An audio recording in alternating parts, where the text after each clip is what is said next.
On mixing night, it's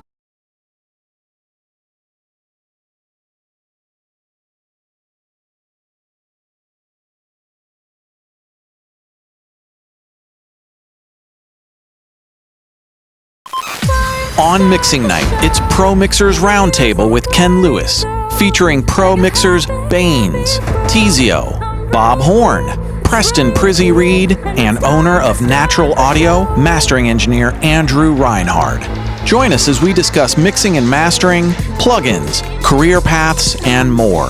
Ask the Roundtable a question live on the chat roll. Tonight we launch a remix contest featuring the Coburn song Super Ugly, with prizes from Joey Sturgis Tones. There are 6 live giveaways tonight, including 2 copies of Naturl Audio AL1 limiter, 2 tickets to Mixnick 26 in Atlanta this summer, and 2 copies of Session Studio, the software used by Ken and Coburn. You must be live to enter, not to win, and we give you a special tour of the Cincinnati organ man Ron Waymeyer's music room. Fire up your studio, tap in a friend, it's mixing night.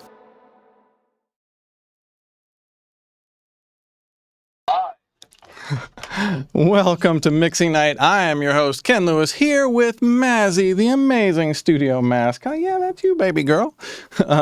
Tonight's Pro Mixers Roundtable is a who's who of hit makers. It's blowing my mind who we got all tonight. You saw who it is in the intro, so you know. So many hits between us. It's going to be a great conversation tonight. The giveaways, we have gone crazy. 6 winners will be picked tonight. You must be live to enter, not to win. Enter in the show description of the video you are watching right now. First giveaway is in about 15 minutes. We're not going to interrupt the conversation for the giveaways. It's just going to, we'll let you know on screen. I have a health update for you guys. If you've been tuning in, you know I have cancer surgery coming up next Tuesday. I have a little basal cell carcinoma right here. It's kind of in a bad spot, but it's hopefully very small. So send me some good vibes. I will take them all, and I really appreciate you. You know, honestly, this community is just really awesome, and I appreciate you all.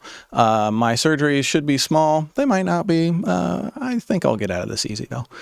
Tonight we have a remix contest. All of the Mixing Night OGs have been asking me to bring back the beat contest.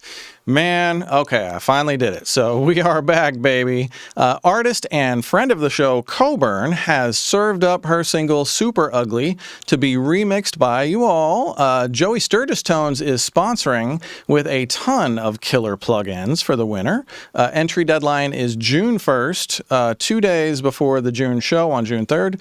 You can download the stems in the YouTube description of the video you are watching right now if you're live.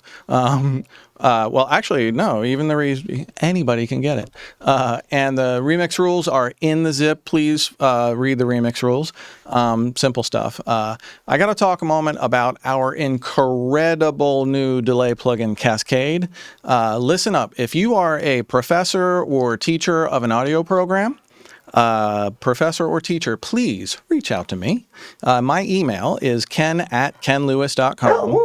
Yeah, I know. That's super hard to remember. ken@kenlewis.com. I will get you and all of your fellow instructors, as well as all of your school systems, as many NFRs of Cascade as you need. Teachers, please reach out. I've gotten Cascade into a lot of audio programs so far. I just talked to Dark Horse Institute last week, Dave Hagen down there. If you're not following Dave Hagen on TikTok, man, you're missing out. He's great. But Dark Horse just adopted it. UNLV's on board. And I've just been getting the best feedback. And I'll show you in a bit why it's such an amazing teaching tool. I know, right? I don't know what's gotten into her. So, no sprint tonight. Hey, you. I might.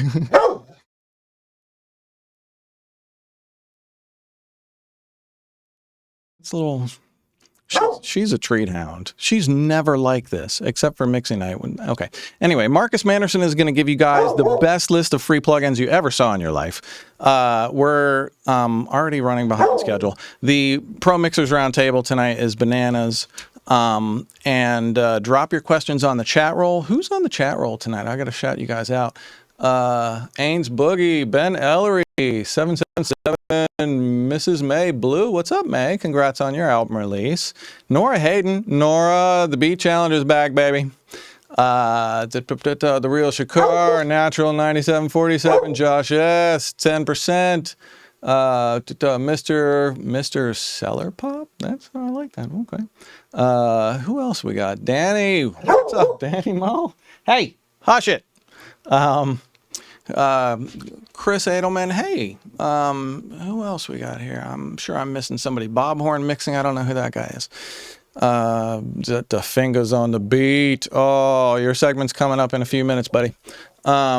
Siren Audio, good to see everybody. If I don't get started with this amazing Cascade demonstration, then I'm not going to get to it because we got to do the remix contest as well quickly. Okay.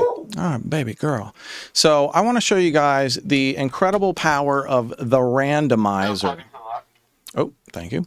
I want to show you guys the incredible power of the randomizer on this thing. First off, let's just look at this thing when it instantiates as a teaching tool. Tell me that this doesn't have every single thing that you want to see and nothing else. And then when you actually want to see some serious horsepower, you can go into Cascade and Advanced mode. I'll keep those active so you can see all of what the randomizer is doing. But this is Anushka Sen. This is her new single, The Owl and the Bee. This is just verse 2. Coming out, I think, May 15th. I'm super excited about this song. We wrote this together. I'm just such a fan of this song. Let's hear the delay. Remember home, embrace the world. When you fly, go get it, girl. Be anything beautiful. Become someone incredible. Your story, open up the right page this morning. Don't you wait another day. The way you are is right where you should be. Remember home, embrace the world. And when you fly, go get it, girl. Be anything beautiful. Become someone incredible. Your story, open up the right page this morning. Don't you wait another day. The way you are is right where you should be. Remember home, embrace the world. And when you fly, go get it, girl. Be anything beautiful. Become someone incredible. Your story, open up the right page this morning. Don't you wait another day. The way you are is right where you should be. Remember home, embrace the world. And when you fly, go get it, girl. Be anything beautiful. Become someone incredible. Your story, open up the right page this morning. Don't you wait another day. The way you are is right where you should be. Remember home, embrace the world. And when So I don't know if you're as blown away by a few of those settings as I am, but I'd say every fourth or fifth one, I'm just like, what is that? I would have never dialed that in with a delay. And then I start looking at what's happening, and we've got like formant happening, and we've got an LFO, which is kind of like a sidechain pumper that you can set for different types of side chains. And the swing function isn't, swing and ducking don't get affected by that. But when you go into Cascade mode, everything changes. You have a ton more control. All of this stuff is automatable. All of the different style choices. It's ridiculous what this thing does. So it goes from like the simplest, most musical delay you could possibly want to like the holy shit, I can't believe this is doing this. And that's Cascade. So if you're a teacher of any audio program, reach out. Mazzy says reach out. Ken Lewis. Let me open the door for that girl. Hey.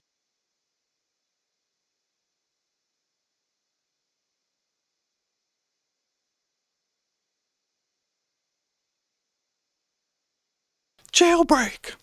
So, all right, let me put this away. Let me just hide it.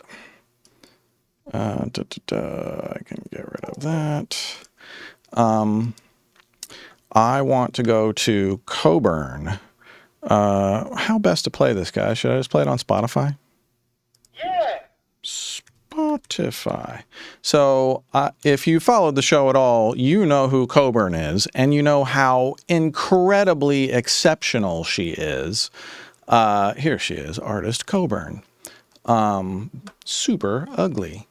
So this song is called Super Ugly.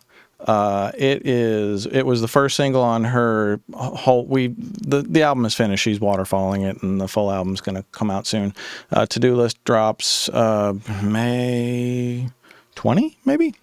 Very soon. Next single is To-do list. Banger. Perfect timing. So this is Super Ugly. I'm going to play you a little bit of it. It's almost a 4-minute song, and it's got a lot of different sections. When you remix this, you don't have to remix the entire song. That's a lot of work, and we don't have time for that. If you do, then this song is for you, man. There's 8 different stems, so you can really dig into it.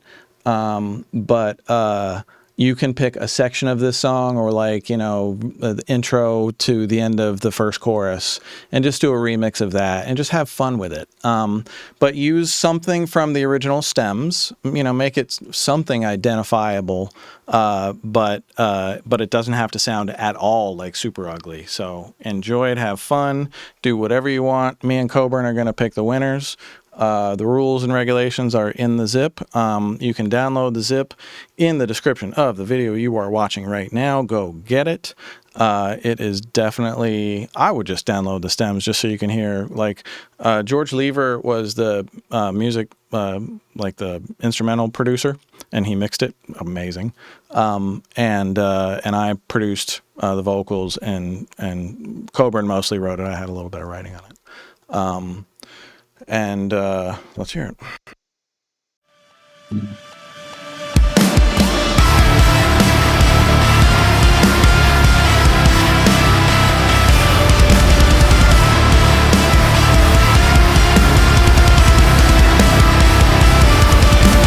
Picked on like a daisy. Problem child, where's my tough foot body? Serve me vile is the night. A wolf in wolf clothing, make my shape super ugly, super ugly, super ugly. Rearrange, super ugly, super ugly. Paint me straight.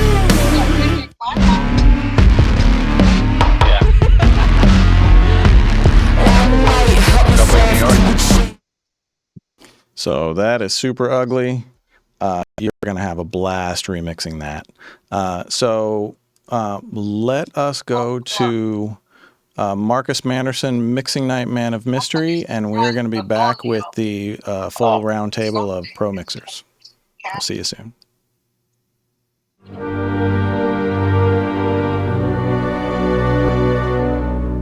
What's good, Mixing Night family? This is Marcus Manderson, Mixing Night Man of Mystery, back with another Mixing Night Man of Mystery moment. In this Mixing Night Man of Mystery moment, I have a bunch of free stuff to share with you. Before we get into that, be sure to share any advice as I am preparing a big family move. I haven't even told my job. I'm at work right now. I haven't told my job. We are moving from Virginia to Atlanta over the next few months, making the leap of faith because our daughter is at Spelman. She's a sophomore, finishing up her sophomore year, and our son will be a freshman at Morehouse in the fall. He just got into Morehouse, so family blessings on the way. So thank you for the support in this community. Looking forward to going down there and diving in on music full time. All right, let's get into the free plugins that you can check out. We have first Referee, which sounds like a weird way for Scooby-Doo to say the word Jeffrey, but Referee, a reference plugin that you can check out. We also have Deform from Ebb and Flow, which is like a modular synth.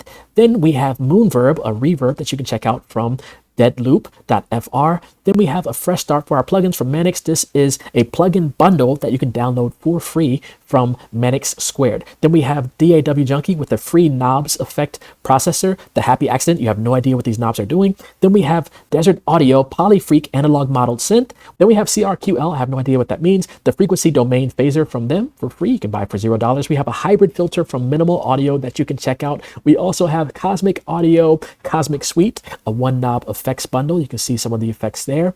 Then we have an iOS app that you can download, and you can drag your audio from your phone to your DAW Audio currently works with Logic and Ableton, so check that out, a free plugin. We have an acoustic DIY room simulation, so check out Room DIY from Audio FB. We also have the Deer, the Fox, and the Guitar, a free nylon guitar from Wavelet Audio. Check that out, all for free. Then we have the St. Mike DSP Pitch Cure Vocal Pitch Corrector. So if you want a free vocal pitch correction, check that out. Then we have Westwood Roots. This is a free series from the Westwood team. The latest freebie in that series is the Tempest Brass, but check out the whole series and check out Tempest Brass, which is out now. Then we have Deviant Drums or Deviant Drums. I think it's Deviant Drums from the Chaos Stones or Chaos Tones company. Then we have a free plugin, limited free sounds, Albit, Griffin from Audio Plugin Deals. I believe this is only free till May 7th, so get this ASAP. Then we have the Salin Audio Clarity that adapts to your performance. It's a free adaptive layer, so check that out. We also have Flame Sound giving us free human voices. I believe they are ethically recorded human voices. We have Techovation Tilt EQ free from the Techovation team. So you can use this until you save up to get my favorite Tilt EQ, which happens to be in the All Comp or LOL Comp plugin. Then you can also get the Filters LE from the MNTRA mantra.io. We also have Retro Radio from Stone Voices. You can check that out. And we have Venus Theory giving us a freebie in Forms Tongues. This is free for the Decent Sampler, which is another free instrument plugin to house instruments that you can download for free as well. Next, we have the Wide Space and Depth tool from Shadaloo Audio DSP. Then we have Temecula DSP giving us a free MDV2 and the MCV1 digital effects processor. You have a bunch of effects built in there. Check that out. Then we have Filter by Cloudy Samples, which is a free filter from Cloudy Samples. And finally, a couple of special notes before I end this segment for this month. We are doing a writing camp in Austin, Texas. Shout out to Austin. I've done panels for South by Southwest the last couple of years out there. It's a great city, a great place, great food, great people. We're doing a writing camp for HBM Music, which does all the music for Temptation Island. We have a lot of music that placed on this last season. I did the theme song for this last season as well. So if you are interested in sync, you're interested in doing a writing camp, being actively involved in a company that is actively placing music on shows, check out the Level Up Music Productions Writing Camp in Austin, Texas, June 26th and June 27th. Shoot me a DM if you're interested for the details. And also, a freebie before I end this, another freebie, a free trailer music course. I may have shared this before, but I want to reiterate it for our newcomers to the community. This is a free course that you can check out from the Trailer Music Academy. You can also donate to them. It is a great course to learn about trailer music, and then you can use that, and then you can add the knowledge that you get from our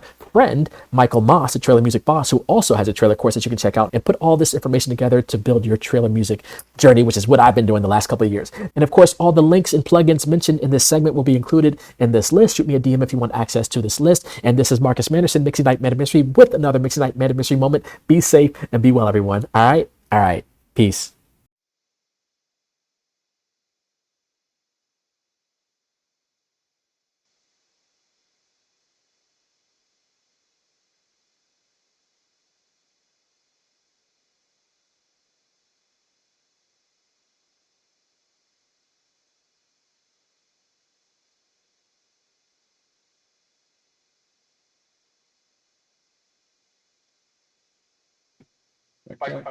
Hey, can you guys hear me? So it is Pro Mixers Roundtable night. This live stuff is a fun time. And I am joined by an absolute who's who of people whose work you hear on a very regular basis. I will let them introduce themselves, but we have Teezio, Bainz, Bob Horn, Preston, Prizzie, Reid, and Andrew Rynhard. Is Andrew with us? And it's just going to be a fantastic conversation. I can see the chat roll, and I'm getting fed questions. I have people monitoring the chat roll, and so I can feed questions to the panel. So without further ado, let's start the roundtable. What's up, fellas? You're doing. How's it going? Oh, everything is super great. So I'm having like the best mix week of my life in K-pop land. I have like 3 singles coming out all within 2 weeks. That shit has never happened to me. So Very nice. good, excellent timing for the Pro Mixers Roundtable. I hope the same success comes back to America soon, but I'll take it in K-pop land. What can you guys go around and introduce yourselves and kind of tell us, you know, a little bit about you and some of your best work? Bob? Sorry, I had to find the unmute button. My name is Bob Horn. I'm a mix engineer out of Los Angeles, and started out doing a lot of R&B and hip hop stuff, like Neo, Usher, Timbaland, and I was Michael Jackson's one of his last engineers before he passed away. And after that, the next decade, I got more into pop stuff. Done a bunch of K-pop, been on some albums with Ken, BTS, and been Twice, and recently a couple new K-pop groups and some Chinese pop stuff like Jackson Wang. And yeah, I just love mixing. I'm also a musician, do a little producing occasionally, and some writing. When I feel like I can do something good. But yeah, it's me. Very cool. Bainz, What's tell them up, about Ken? yourself. What's up, Ken? How's it going, guys? My name is Bainz. I'm a mixer and engineer based out of Los Angeles right now, between Los Angeles and Miami. I work primarily in the hip hop R&B space, but kind of do everything. Apart from mixing, I also run a studio where Young Thug has been for the past 7, 8 years. So I'm his full-time engineer as well. Some of the other things I've done in the past year is I did a Lil Baby's album. I did a bunch of stuff in Cardi B's album. I've done everything Big X the Plug so far. And I'm actually working on this really dope album. Can't really say what it is yet, but it's about to drop in a week. It's a collab project, so that's what I've been slammed with recently. And you're a New York hip hop engineer. Yeah. Started out in New York, exactly. Fucking A. Gotta love those New York engineers, man. That New York grind, man. Teezio, let them know, man. What's up, guys? I'm Teezio. I'm a mixing engineer, formerly and now retired recording engineer. Hey, As you guys know, I had my first big break coming out of with Chris Brown, 2016. And yeah, we have an album dropping tomorrow. Been working on a lot of K-pop as well, which I think would be a really great thing to talk about on this and how it's different. And yeah, just working on a bunch of projects, working on a lot of artists that are like developmental at labels. I feel like after the whole TikTok boom, people kind of labels started developing artists again. So there's a ton of groups that I've been working with in the R&B space. So it's been fun. Very nice. Prizzie, you're let them know, what's up, man. everybody? This is Preston Reid. Some call me Prizzie for some odd reason. And I mix records, push a few buttons. I come from the Chief Keef era, Chicago. I moved down to Atlanta, been working on some cool stuff by way of started off with Tricky Stewart, was his engineer with Dream and that whole regime. Mixed some cool stuff. Money Long, Usher, Omalay, Tyler, a bunch of stuff. And yeah, I do some K-pop as well. Did some P1 Harmony, worked with Jimin. I don't even know how to say his name, to be honest. Taemin, a few other people like that. And yeah, man, just happy to be here. Kick it with the guys. Very cool to have you, man. Andrew Rynhard from Naturl Audio. Yeah, obviously, I'm probably the odd man out here. Not at There's all, man. obviously some big Not at hitters all, here, man. but my music experience goes all the way back to when I was very young, living in the Bay Area, producing for Bay Area rap artists. Now I find myself in Austin, Texas, doing mastering work I could obviously master anything, but since I'm in Texas and Austin, I get a lot of country music that comes my way, and so I've learned to appreciate it, and I don't mind it as much anymore. So, but yeah, other than that, I dabble in a little bit of plug-in making for my purposes and needs of whatever it is that I do with audio. It's the same reason I design plugins. I'm like, I'm going to selfishly design this plugin to be exactly what I want. And I'm pretty sure if I nail it, everybody else will like it too. Best way to do it. You're the best. You're the best customer because you know exactly what you want. Yeah, it's like, how do I solve all of my problems that I've seen hundreds of times? How about this one? So, Yep. yeah, that's been why Naturl Audio? Why the AL1? I mean, obviously in the mastering world, the limiter is super important, and I spent years building up an analog chain, and I'm just like, okay, I got technically the best compressors, the best this and that. I'm not saying you need that by any stretch. I'm actually selling it all now.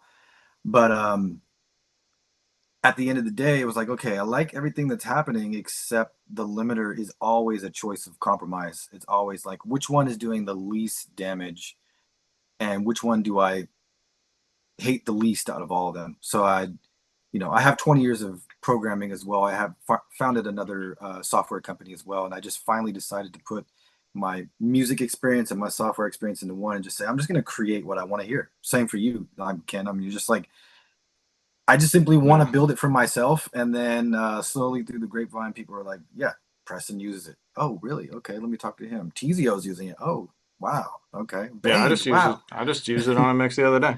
Yeah. Actually, I think we're still in revisions, so it's getting close to the finish line. But yeah, Cool. I've been using it regular as well. Teezio, you mentioned K-pop. I would love to chop it up about K-pop. Yeah.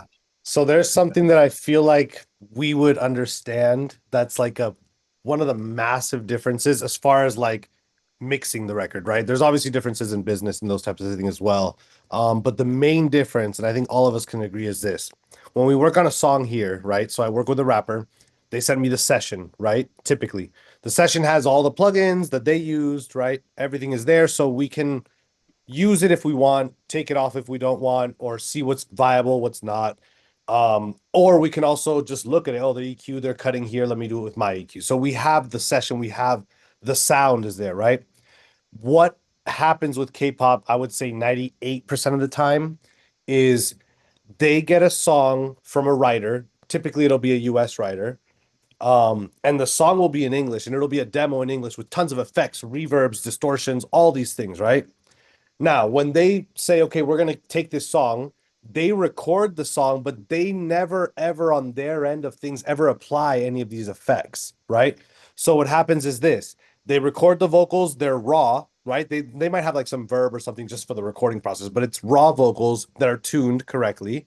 And they send you the demo from the writer, which is this affected demo from the writer, right? And then they send you the dry monitor, they call it, which is essentially a balance of their recordings, which are raw. And then you have to use your ears. That's why it's the most difficult to mix for K-pop if you don't know how to mix, because you have to by ear try to copy or get as close as possible to what this English demo is. Now, there's been times in the past where they were like, there was recently one where they were using a specific type of distortion on the vocal. You know, when the vocal's just like distorted, it was a very specific one that just had a certain feeling to it. And I said, look, I've tried different distortions. Like they all sound good, but they don't feel like this demo that you have, right? So I said, hey, can I give you all the leads? Can you just have the writer from America, essentially, or whoever wrote it, run the vocals, the raw vocal just through that distortion and then send it to me? That way we're at least, because the thing with them is like, they want it to sound like the demo. That's why they chose the demo, right? So like if you give them a different distortion, a different reverb, a different delay, everything starts to stack up being different. All of a sudden we're miles away from the demo, right? And it's not to say like what you're doing is wrong. It's just they fell in love with this, right? So we always have to cater to that. And I think it's just that much different because in the US, it's like I don't need to ask for any of the effects. They're all in the session. I can take it off, leave it on, whatever I want. We don't have that luxury with K-pop.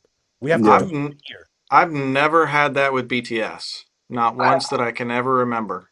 I was And gonna I've say done it before. I didn't But know that all- was happening to other guys. Like I have that Yeah. English demo thing with some of the people I work with too. I thought I was the only one.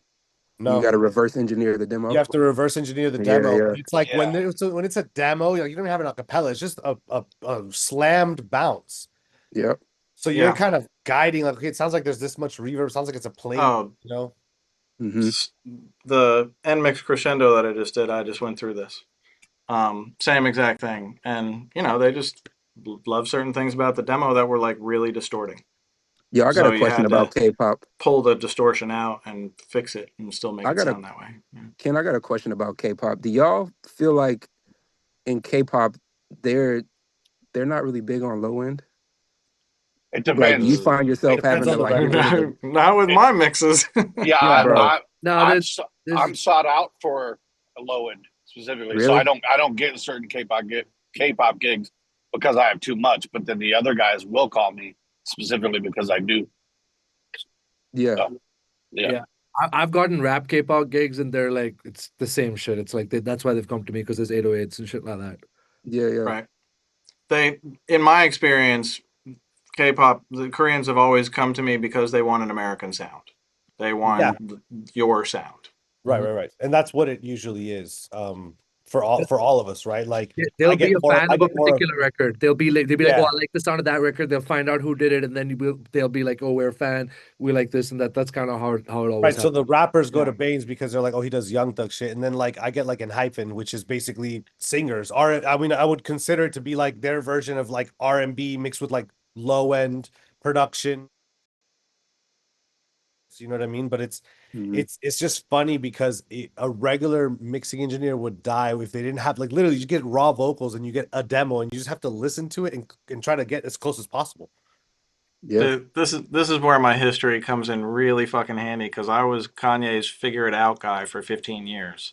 So whatever crazy idea Kanye had, whatever it sounded like, I was the one that had to just figure it out. Right. And so I've been reverse engineering shit like for forever and a day, and it's remarkable how handy that comes in on just regular mixes. I'm super lucky in that way. I think a lot of that still comes from being a tracking engineer. Like if somebody Yeah, just that comes out helps the blue too. and just decides I'm a mixer, it's Yeah. like recording, you got to solve problems on the fly with somebody standing over your shoulder. So that ability is priceless. I've never understood how people do it. How like people like even my assistant when he first came to me, he was like, "Yeah, I want to be a mixer." I was like, that's not that you have to be you have to be an engineer first, and that's how you graduate. You learn that shit." And I forced him to be a tracking engineer for a while and work in the studio and stuff. You like the shit you learn while tracking, it 100% applies while mixing. But Like I you think learn way more shit. even being able to look at a mixing session, like when I get a session from an artist, like being able to look at it and understand where things went wrong in the studio because I have the experience, right? So I can look at a session and be like, this guy did not know what he was doing. Yeah, Yeah. or I Just see by why he looking did at it. this. I see why he did this in a rush. Let me do it in a better way. Exactly. Yeah. Exactly. So we are able to identify things that if you didn't have the experience of being in the studio, you look at a session and be like, oh, this is wrong. It's like, well, you don't understand that like these things happen in the studio and Plus, sometimes how to interact with the clients. You learn all Yeah. that shit, like how to that's look. another thing is how to That's the interact. biggest thing. Yeah. Exactly. I love this. I'm having a blast. We got I to don't know start about answering you the real guys. questions, the real world I was all questions. tired. Now I'm riled up. Yeah. I We got it know. going. Let's fucking go. Let's do Let's it. see. Do I have any questions from the Mixing Night community? Man, the chat roll is popping right now. Stephen Ramos, can any of the guys talk about the business setting rates and all of that? We don't need to know numbers, but your point of view would be amazing. So, in practice, how do you set your rates if you want to talk about it or not? I think after like it just depends. Like you kind of have to be flexible these days. Um, Two, it depends label versus like how what you're in with the label. And I think at a certain point, if they come to you, you can just add. Like I base it on what I did with the last thing with the label. But every year or every like big album I have that after this album I can go up by say $500 or say like it's small increments, but you just kind of get to that till you're at like that number that you're happy to live at. Which I think the number I'm personally at right now, I'm happy to live at for a bit. It's a good number for me anymore. And then I don't know where there's room. Then they might as well go to the the top three names that. Yeah. What I would else? say it's credits, experience, and relationship. Those three things really determine what your rate is. And it's not just like the rate sits on a counter and everybody can see it. It just depends on who you're dealing with. It depends on the context. And it depends on the trajectory you're trying to go with that. You might be working with a major label and they have five of the biggest artists in the world, but the A&R is, dealing with all five of them. You might make some compromises just to make sure you're in with who you need to be in with. It just depends. It's so hard to just have like a cut and dry answer. Right. What I will say about the rate stuff is a lot of times I sometimes will leverage an opportunity, right? So Prizzie's talking about an A&R who has 5 artists at a label, right? So it's like they might have 5 artists, 2 of them are massive and 3 of them are like new signees, right? So the A&R might come to me and be like, bro, I'll lock you in for these for this rate. I really need help with these, 3 other artists. Like, can you maybe give me a deal on those, and I'll just make sure you're taken care of on these. And so there's always a way, even if you don't think you're getting your way with the fee, there's always a way to leverage it into something else. So the A&R might come to you and say, I only have this much. It's like, okay, well, look, I'll do it for you for that much, but I know you also A&R for these artists. Do you think I can get a spec mix at least? Right. So learn to leverage what you might find to be a bad deal to kind of be in your way. It's like a lot of this shit is not just cut and dry. There's a lot of gray area that we can move around in, and they'll appreciate it too, because if you're taking care of their smaller artists and they're putting you on the bigger artists, like everyone's happy, right? Also, now I'm at a point where there's like, sorry, go ahead.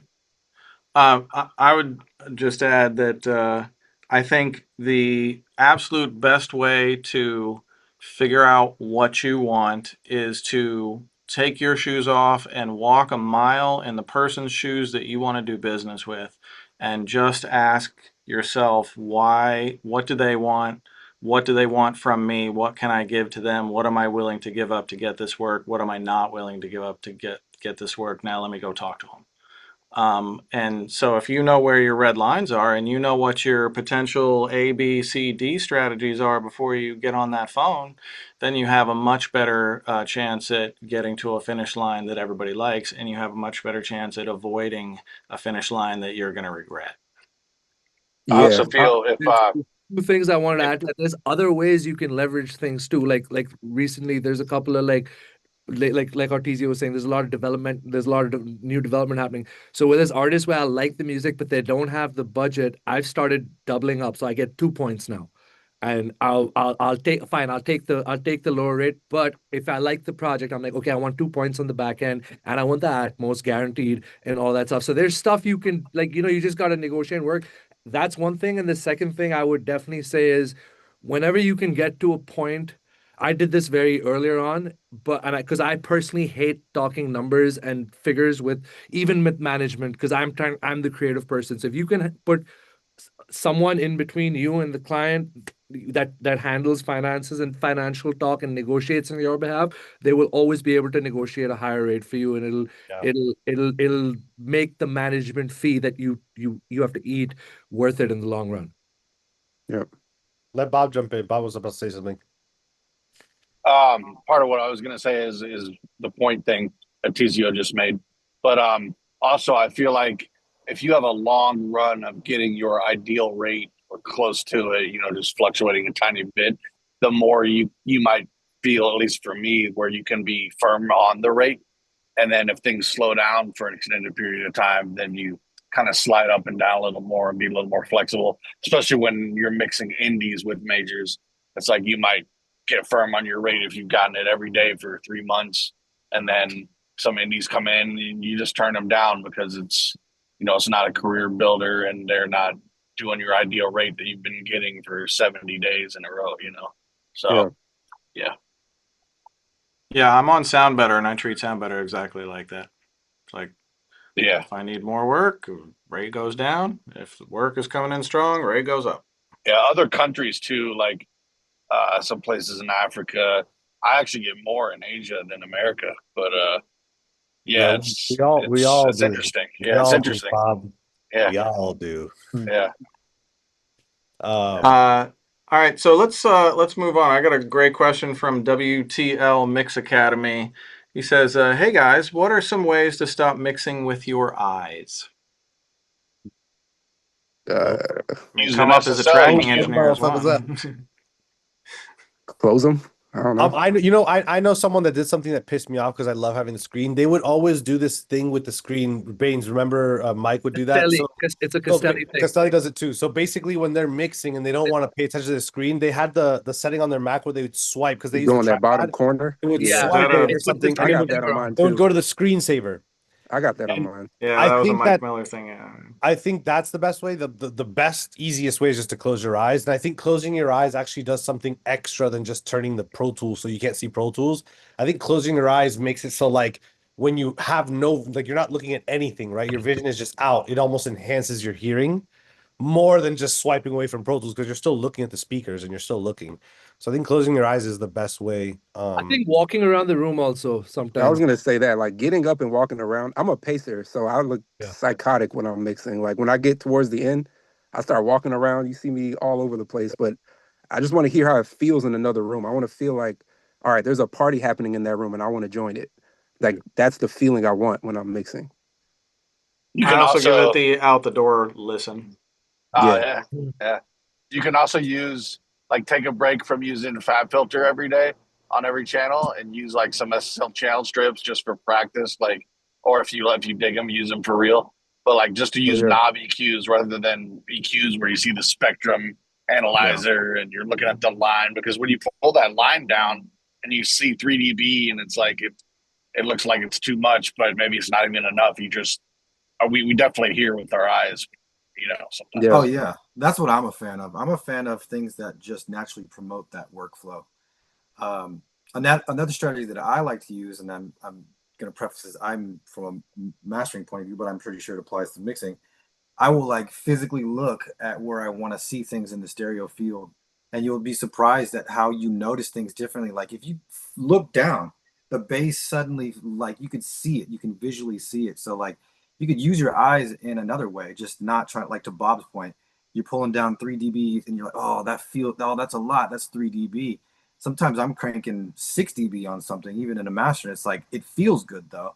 But when you go and look at your stereo image, like just avoiding your screen and just trying to like look at the canvas that you're painting, you can kind of like look side to side and like still get that visual thing, but it's totally connected to your auditory system rather than like this digital EQ feedback thing going on.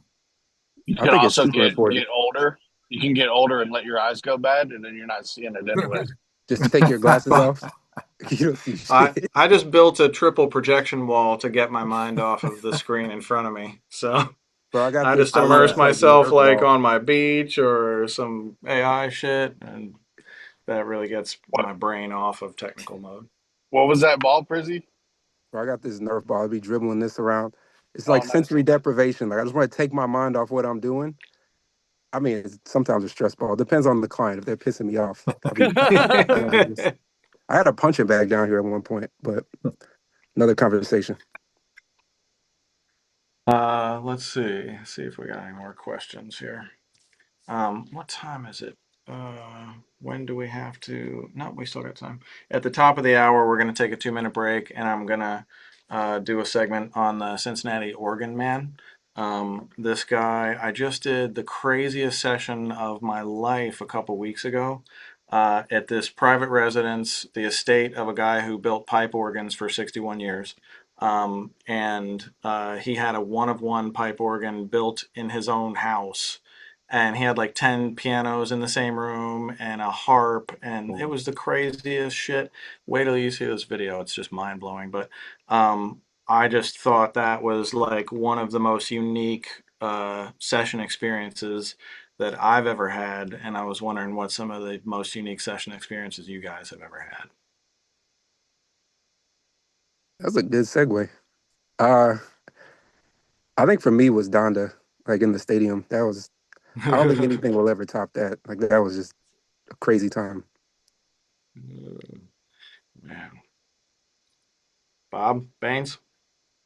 A couple come to mind. Flo and me went on a trip to Jamaica a couple of years ago, like 5, 6 years ago, to record an album. That was really good. And then more recently, last year, I went to Miraval in the south of France for a week. And That Wow, place how was was crazy. that? that was pretty awesome, man. That was like just next level. It's you Wow. live there, there's a chef, there's a spa, there's a gym. The studio is really nice. It's like it's a vibe. So that definitely I'd have to be like top ones that I could talk about. Crazy. We got the other stuff off camera. Who's Yeah, next? I It got gets a way few of crazy. those as well. Like I spent a year and a half with Bloods and Crips in LA, and like the 30 biggest gangs that had first. And we did a year and a half for this project for Warner, and they were like turning the live room of Track Record into a club, and it got insane. But I got plenty of stories. I'd say technically my craziest thing was uh 2 14-hour days where this band, like I think 13-piece band, did 3 performances of really long songs, and it ended up being 53 performances of 17 songs. So much that the conga player bled on the congas. His hands like split open. God damn. And every input at Capitol Studio A was used plus 2 more. So 62 of inputs were used.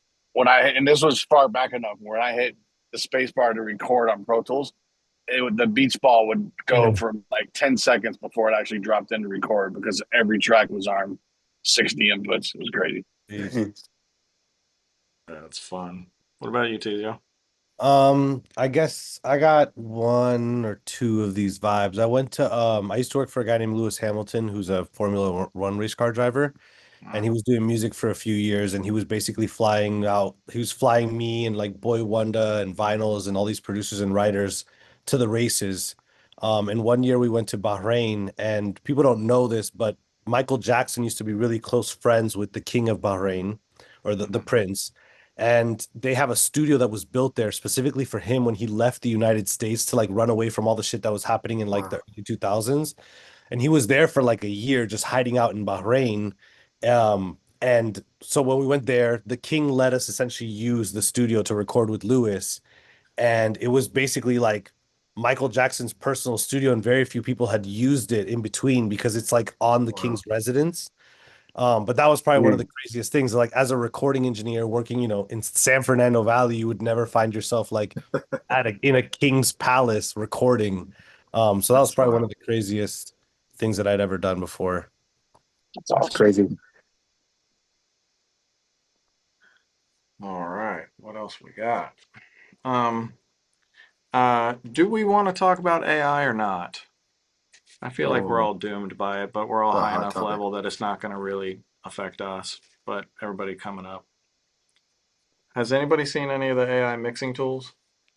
Not like oh my God, I saw one today that I literally wanted to leave that craziest comment, but I was like, I don't want to be that guy. But it was literally like this guy that's like, why use a mixer when you just take your files, put it in here, and then he's like, you just keep telling it what you want until it's right. Like, make the snare more like this, make this more like this. Like, you just prompt until you get they'd rather pay OpenAI $1,000 to get the mix, but not someone else who will actually mix it. And it made me so upset. They won't get the mix. You're just taking something that, in my opinion, like mixing is like, even though we're mixing against the demo and we're trying to get close to the demo and all these things, these are thousands of moves that happen over something that, like, you start to pull those moves out, the image starts to fall apart. And I feel like it is an artwork in its own right. Even though we were working towards the demo, which is the official artwork from the artist, we're still doing our thing to get it to that place. And to just take that and be like, just drop your stems in here and then tell it what you want. Because I'm telling you right now, an artist can't even tell me what they want sometimes. An artist can't even tell my point exactly. They can't even communicate to the artist because they're talking about my vocal needs to be more blue, more green. It's like, how the fuck are you going to talk to a machine that 9 times out of 10 spits out the wrong answer anyways? Because you have to prompt things a certain way. Like, if anyone here has tried to use AI in this way that you see people use it, prompting it to do the shit that you need it to do is not easy. You have to say things in a specific way and prompt in a certain way for it to be almost like exactly what you're thinking, right? So in my opinion, I think it's just insane that if an artist can't even communicate notes to this happens all the time, by the way, and you guys know this. An artist's like, I don't know if I'm using the right terms, right? How many of you have heard Literally. that? I don't know if I'm using the right terms, but it feels like this. It's like, yeah, try saying that to a computer. I'm at least trying to use my... the other thing is that they could prompt all day and they won't ever know what a finish line is. Right, because what are they so they'll just accept something at some point. Like, whoa, they just don't want to hear the word no. That's what Is it this good is. enough? I think it's good enough. Yes, this is good enough. Whereas any of us would mix it and they'd be like, "Oh, that's what it's supposed to sound like." Oh, Well, that's I think better. you touched on something important, Teezio. These 1,000 moves that accumulate over time, but I think ultimately you're making those moves to make something connect emotionally. Right. That's ultimately what this is about. And it's You tons know of what I little mean? puzzles. It's like doing a massive Right. puzzle on a table. It's all the little pieces that make up the image. Exactly. And Yep. those pieces and this is why I know it's art. Today I was mixing a session and fucking auto-tune crashed that shit. So I did drums. I was getting to the bass, crashed. I didn't save, whatever, shoot me. So it goes back to like the kick and snare, right? So I'm like, I lost the hats and the drum loop. When I went to go remix those elements, I didn't EQ it exactly the same. And I remember I was Different like, mix. You Yeah. never right? will. Because It's a performance. it's a painter. You could have the Mona Lisa painted by the same guy 100 times. None of those images will be identical to the other. It just won't. It'll look the same, Yes. but it'll never be identical. And it's the same thing with mixing. I'll mix the same song every day, and those mixes will never, ever sound perfectly nulled out identical. They'll sound similar because of the taste, but every move won't be the same. And that's what, to me, what makes it art is it's never the same. It can never be done twice. Yep. Facts. I agree. In fact, I took that to and my clients hated it, so I reverted it. But I had analog. I have an all analog. Well, I still have it. Don't use it. Mastering chain, and I hated recall. If they got something new, I would just tell my client, like, look, the way I see it is, I mastered it that day like a performance. That's how I was feeling that day. That's how I was hearing it. This is what I got out of it. So I'm just gonna master it all over again. So don't expect it to sound similar. You change the kick slightly. That might make me want to do something different in the high end, ever so subtly different. So But what if someone it's a says because- performance. What if That's someone not- says we just muted one hat, like we just wanted to Well, have that there are logical things. can we Yeah, we of can course. recall on that. Okay, cool. Yeah. I was getting a little worried there. I was like, I was getting a little worried. I was like, what look, about bro, for cleans and what don't about for start. revisions and what about Exactly. for No, hold on. No, It's a new Yeah, what master about every time. cleans? What about he just remasters everything? No, I always tell the mastering, and that's another thing. As a mixer, when you send mastering a new version, I hate when people. This is what I hate when they change something in the song, and instead of telling me, "Hey, we changed the second line in the second verse," you know what they say? We replaced a vocal, and they send me the whole The session. whole They don't tell session, me you got to what figure it out. you got to. Right. No. I'm not figuring Yeah, it out. I'm exactly. going to ask you, what the Yeah. fuck did you change? So the same Right. thing goes with me. When I go back to mastering after a change, I say, hey, we turned the snare down half a dB. Okay, so now he knows. Do I need to remaster? Do I need to just recall? Right. I always communicate everything I do because that could lead someone to fucking. I could have replaced all the vocals and fuck shit up when it was just the second line of the second verse. Yeah. My favorite thing is when they undo all of their like production decisions made with plugins and then just expect you to be like super sleuth and figure it all out, but make it even better. Yeah. That's my favorite thing. Yo, people still do that.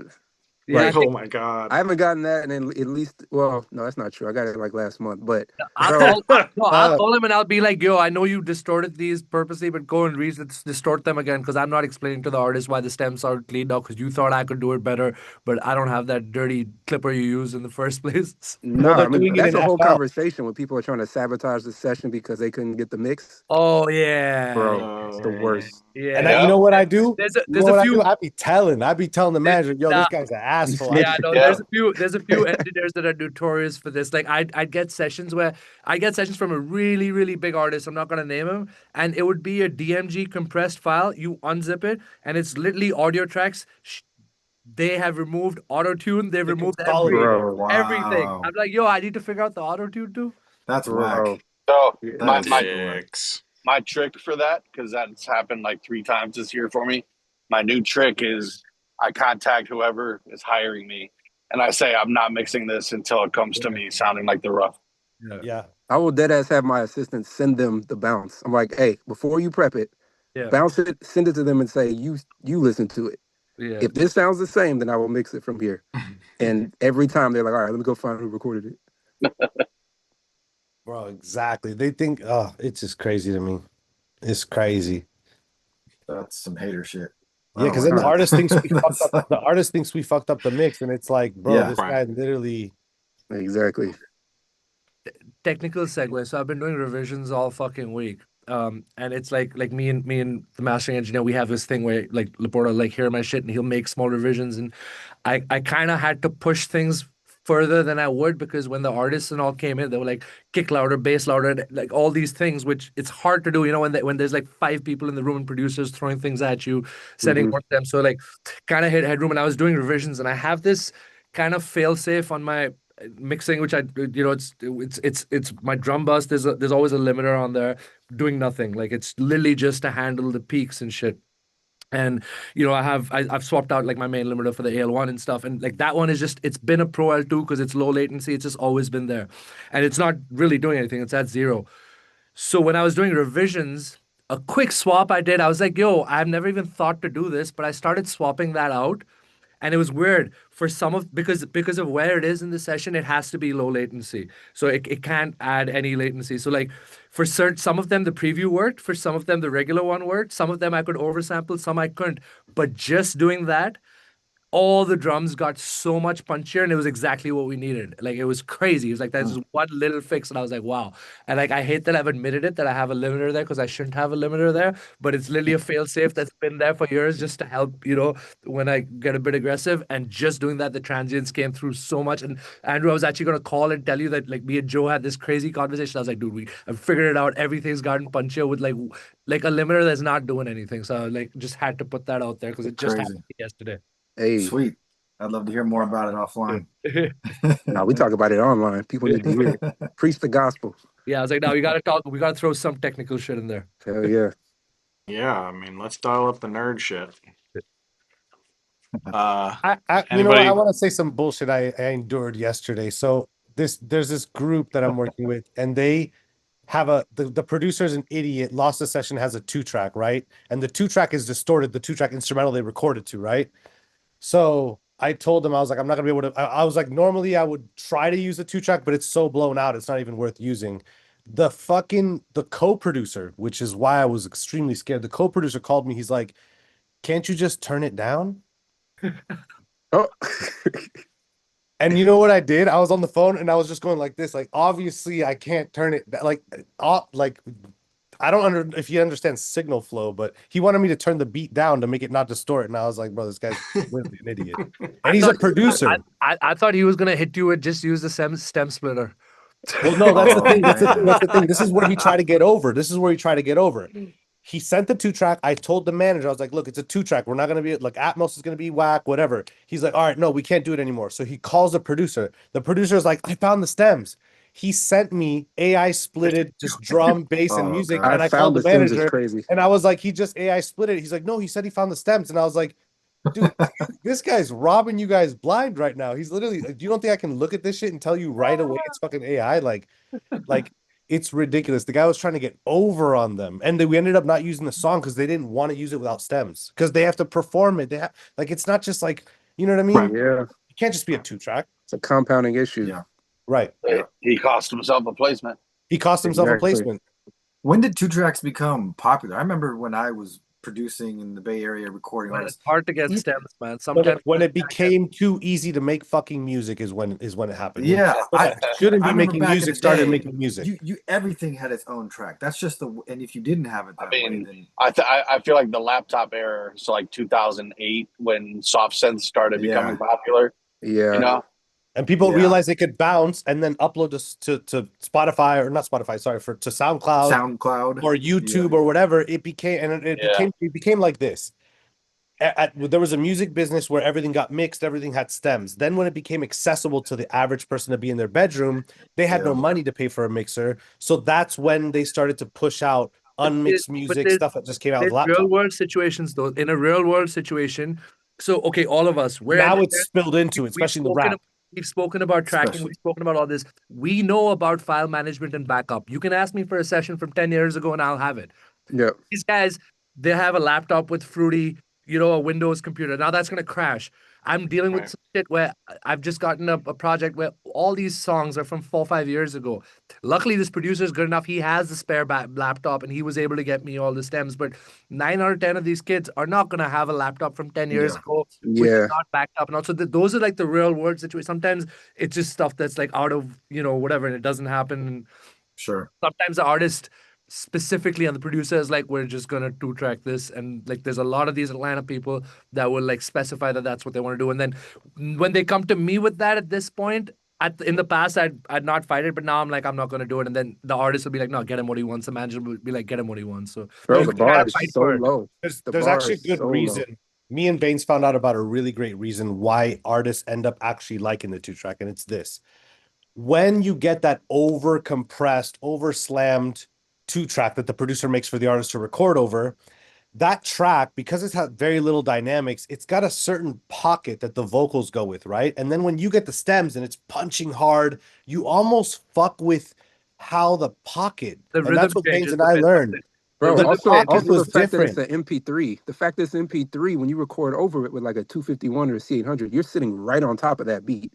When you get the Right. stem, now you're sitting in the song. And a lot of Exactly. times they're like, bro, I The can't way hear they- myself the same. That could be one thing, but also like a certain synth could be compressed in a certain way that has a certain groove, and that when you open it up and it doesn't hit, Right. it's not slammed against something. Right.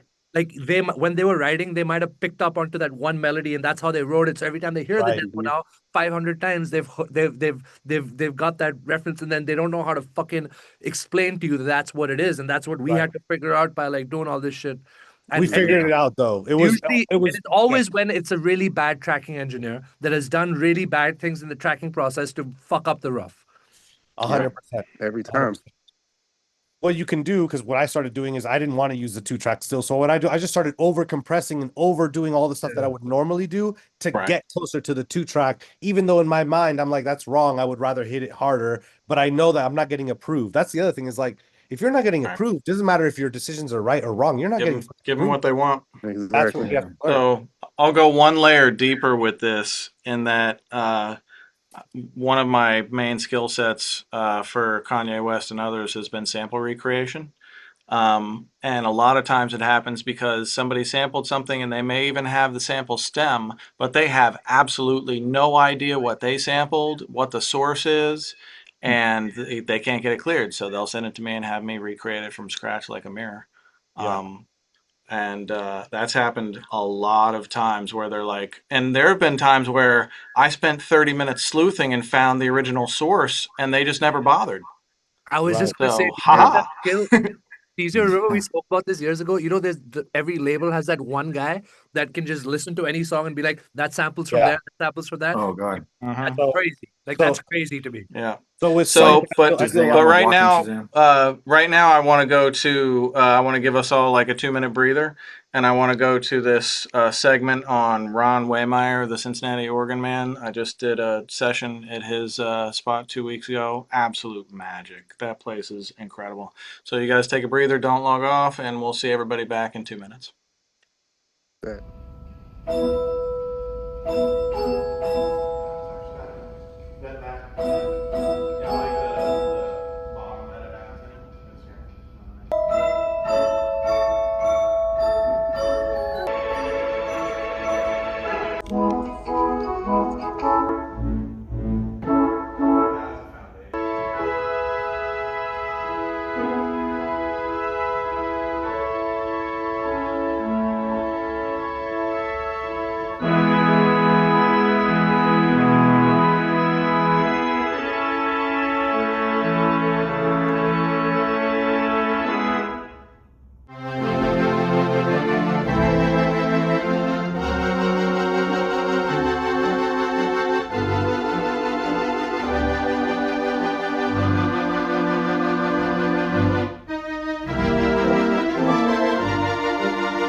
So show them your feelings, show them your light. We're all kings and queens. We're all kings and queens. Let's stand up and fight. All right, we are back, guys. I hope you guys go back and rewatch that segment. It's such a cool thing. And if Sure. anybody ever needs the most incredible one-of-one pipe organ for a project, call me. I might be able to help you with that. For sure. You never know. Let's see. We talked about favorite series. Anything any of you guys have been wanting to chat about? Teezio got like 20 things lined up.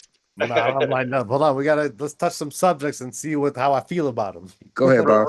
Real quick, before we get too far away from what we were talking about, producers need to learn to back up and not have a hard drive backup next to the original. Have a cloud backup. So if your house burns down or you get robbed, you still have the project. Because I'm waiting on an album that was supposed to start a month ago, and we can't do it because the guy got robbed and lost his hard drive. So I might even. What do you use for cloud storage? I just use Dropbox. I just let it sit in there forever, because I can access it on my phone app. I can send it to anybody while I'm at dinner, whatever, I think I use Backblaze and Time Machine.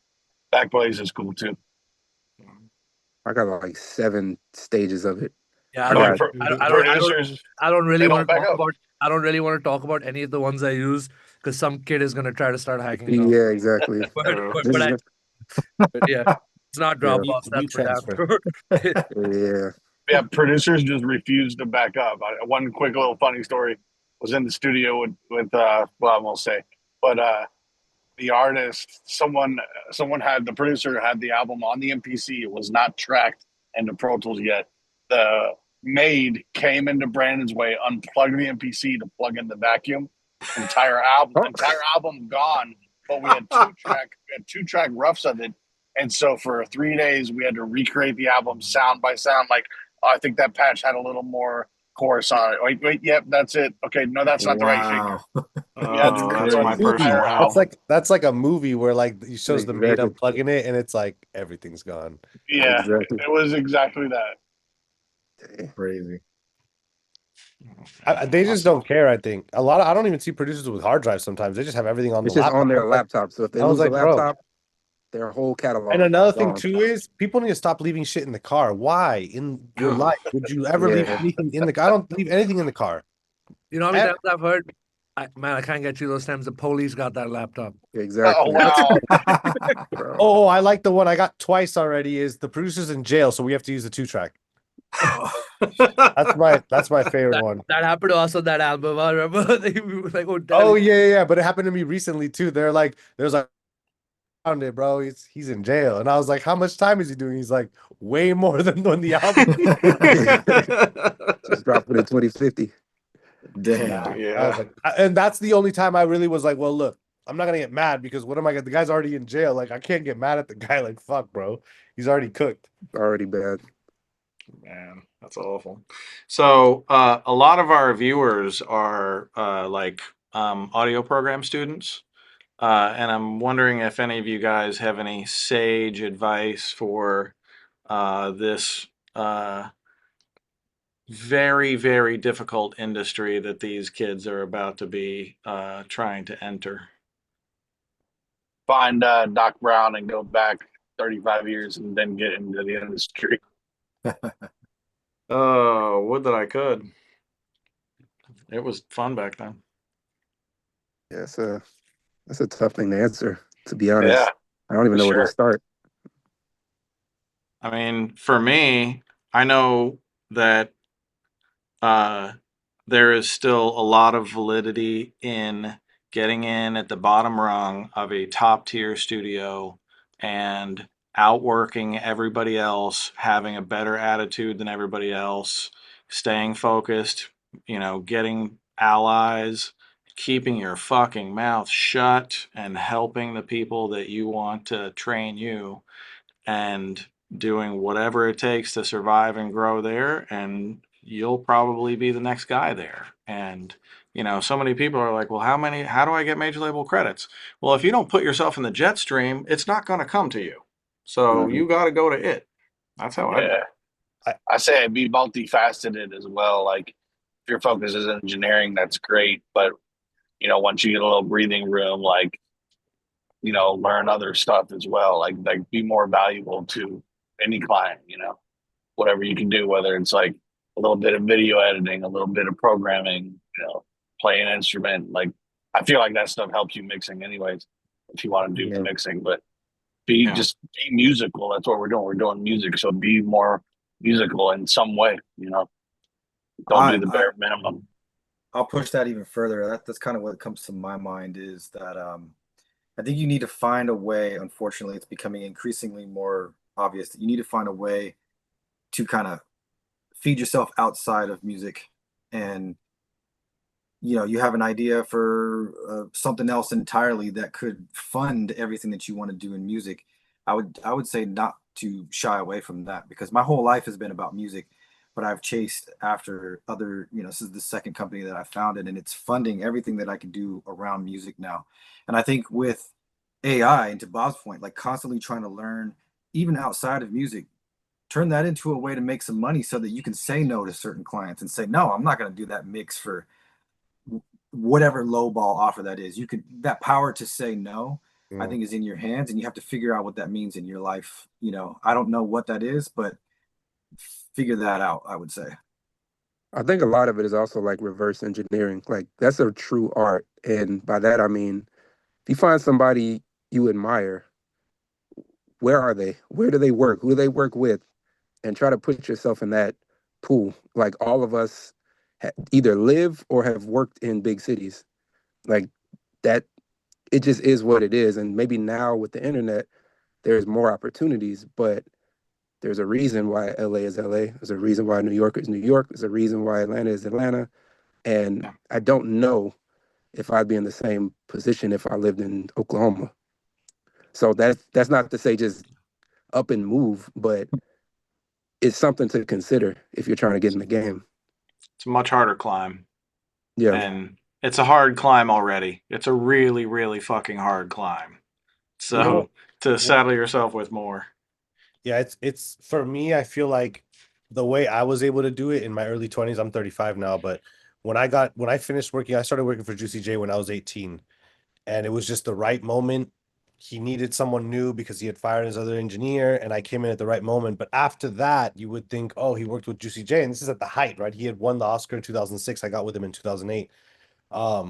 But for me, it was essentially once I left Juicy and I was essentially working with independents in LA, it was just eat shit, live, breathe, piss, Pro Tools, or whatever software you would use as in this field.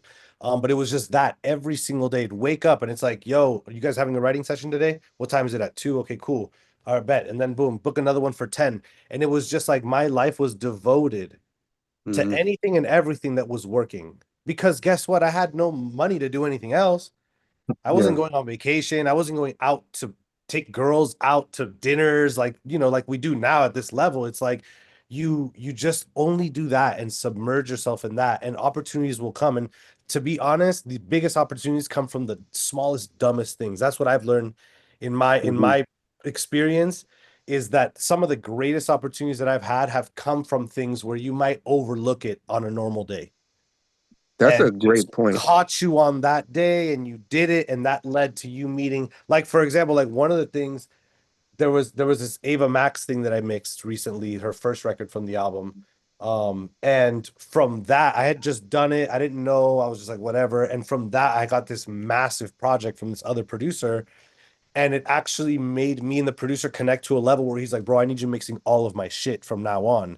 And so me doing this one record for one artist led to this relationship that I actually wanted for a long time, because I've known about this producer and I was actually able to lock in, and we're like, bro, we have the same hearing. Like, let's just work on every record together.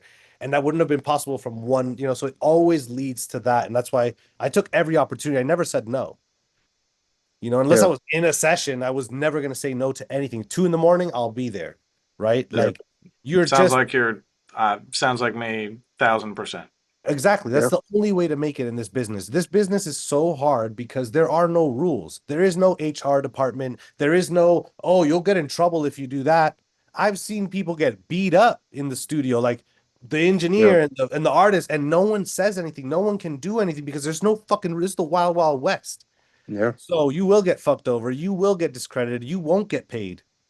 That's part of the experience. To this day, sometimes I'm chasing money. It's like, it's never going to stop. It's just going to get better for you, but it'll never stop. But guess what? We get to live lives that would have taken, a doctor spent 13, 14 years learning to be a doctor. I spent 10 years, 13 years learning to be a mixing engineer in the process of recording and a mixing engineer, you know? So Maybe it's also finding someone that you look up to or that's doing well that you can attach yourself to and make yourself invaluable to them, the way Ken did with Kanye, the way Teezio has done with Chris, Prizzie, where you are with Tricky, because that's gonna, and everyone else as well, that's gonna lead to other stuff, like kind of the way I am with Thug. Thug, is when I started working with him, he ran a label, he owned a label, so all his other artists, I was mixing their shit by default, and then now all of his friends, like the Lil Babies, the Futures, and all, like they'd see me with him, so they want to work with me. Like it just kind of trickled that way, and like the same way with you and Tricky, you've gotten a lot of shit through that, and Teezio working with Chris and all of that, and producers like that, it kind of leads to other stuff. So I think it's easier said than done. But if you find someone, and you can, like how Ken said, if you work at a big studio, you can become that person, work harder than everyone, make yourself invaluable, and opportunities will arise from that. I feel like this whole thing is like a trust fall. Like this whole, like imagine building a career off a phone call you never even received yet. Imagine saying, I'm going to move here. I'm going to get this house, this apartment. I'm going to commit myself to these bills and all this other shit off of a phone call that I don't know if I'll ever receive. Like you got to have a lot of faith to be in this type of business. the Dude, delusion. people, that That is goes kind with of that's Now that I look- crazy to think of it. Like I've never thought of it like that, bro. Take exit 40 onto Sahara. Sorry, I'm traveling. That's highlight. I feel like we were all delusional. Like if I looked at my past self of 22, I'd be like, bro, you're delusional. Like Yeah, you're just it's like, kind you of don't know. psychotic. I'd be like, you don't know what you're doing tomorrow. Like what? He's like, I don't fucking know. I'll just But call yeah. someone and see if But there's a Prizzie, writing session tomorrow. Bro, that's Exactly. crazy because I can point it down to the one phone call that changed my life after moving to LA. It was, I didn't know that phone call come. It came 2 years after I fucking worked here. I was still doing pretty good, but the one call, yo, can you fill in for me tonight with Thug? Mm-hmm. Changed my life. Right. Yeah. Wow. Yeah, the industry is so fragile.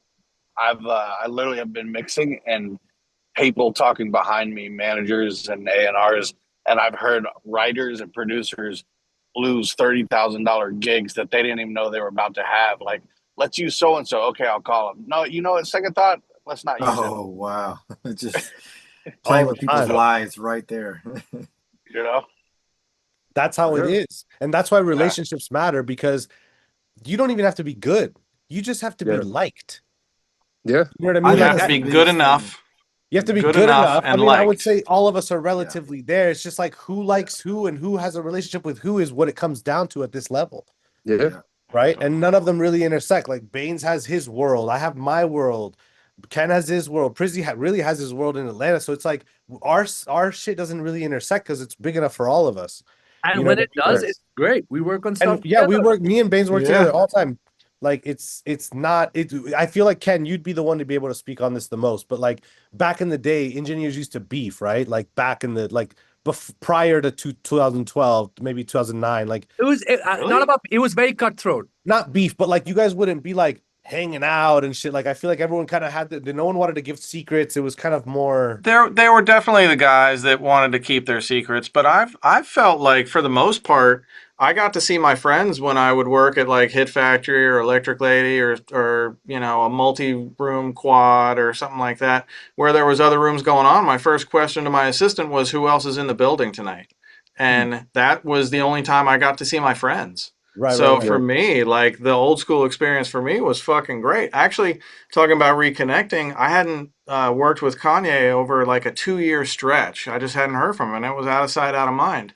Both of us were at Sony Studios on 54th one night, and I asked my assistant, I was like, "Who's in the building?" And he's like, "I'm not supposed to say, but I know you work with him." I'm like, "Who is it?" "So Kanye?" And he's like, I'm like, "What room?" He's like, he told me, so I just go up and I knock, and I reconnect with Kanye, and every single day for the next 3 weeks, he has me fucking like no sleep. And it's just, You walked you right know, into that one. Exactly. you just, I mean, Set yourself up. amen. That was the best thing that ever happened to me. 2 years without a Kanye credit, and then out of the blue, I'm just like racking them up 3 weeks in a row of like catch up.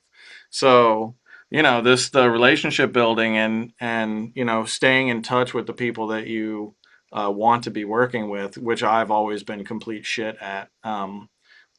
Definitely matters. But yeah, the old school, I love the old school vibe. Yeah. Man. I used That to was the see thing. the competition, like you'd walk into a control room when an engineer has left, and you'd see tape over settings and pieces of paper hiding settings and stuff like that. I feel like Really, I've never seen that. I did, yeah. Teezio nailed it though on the year 2012, because I feel like Pensado's place is what changed that. And then Yeah. we all started sharing. We all started to get curious about each other's process. And Yeah. so I feel like 2012 was a big year where that changed in a big way. Bro, shout out to Dave, Pensado's, man. Like, I think he yeah. changed the whole landscape. Like, He before, did. like, when I 100%. came up, like, looking at Tricky and Jason and all them, like, it just felt like it was going to be musical chairs. Like, all right, these are my opponents. All right, fuck all of them. Like, it's war.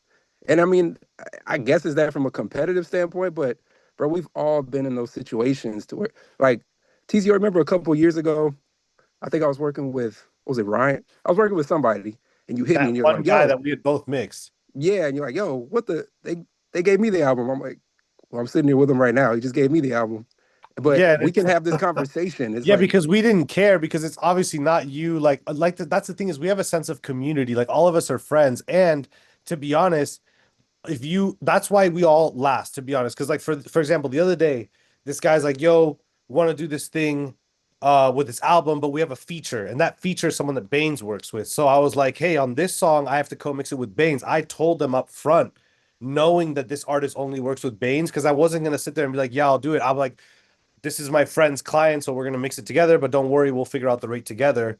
And it's like, as long as we're always honest and upfront, and it's happened before. I've called other engineers and been like, hey, I know you mix this, but they just sent it to me.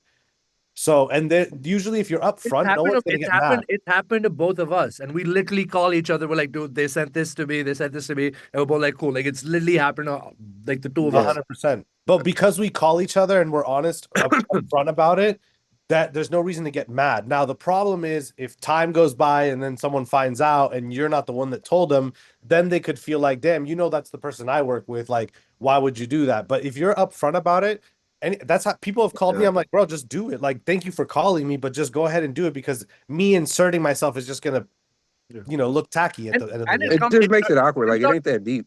It turns It's out not that so much deep. better though. Like, every time I've done a record, if like Chris is featured on it, I'm gonna call him. Same thing with if like there's a Trav or a Don on it, I'm gonna call Derek, even though it's featured and it's not our ass. I'm like, their sound better than like I would. Like, anytime someone mixes Thug, they do hit me up. Like, even right now, Jess was mixing a project, but because Thug was on it, he called me and he was like, yo, you handle the vocals and I'll do everything. Right. Because that shows humility, right? We have Like, that camaraderie. of course I can mix the artist that Bainz mixes as well. Yeah. Like, that's not the point. The point is the humility of saying, hey, I could do it, or I can get it sounding the way I know he wants it to sound if I just let the guy that does it do it. And that's a way of being, giving it with humility. Because I'm going to be honest, a lot of people think that's happened to me It's too. ego. There was a It- feature that Chris Correct. was on, and the engineer took it upon himself, because the artist had an acapella to work with. He took it upon himself to just mix the vocal himself and not tell anyone. And then the song is like, we're dropping it. And I'm like, I never got the vocals to mix them. The engineer just taking it upon themselves to do it themselves. And I'm like, that's some sketchy shit. And to go one step further, I remember when that happened, Chris didn't like the mix and complained about it. So there you go. Exactly. So then I had to mix the vocals and we had Yeah. to replace them. So it was just like, but that person, me and Bainz know, acts out of ego, and they've always have.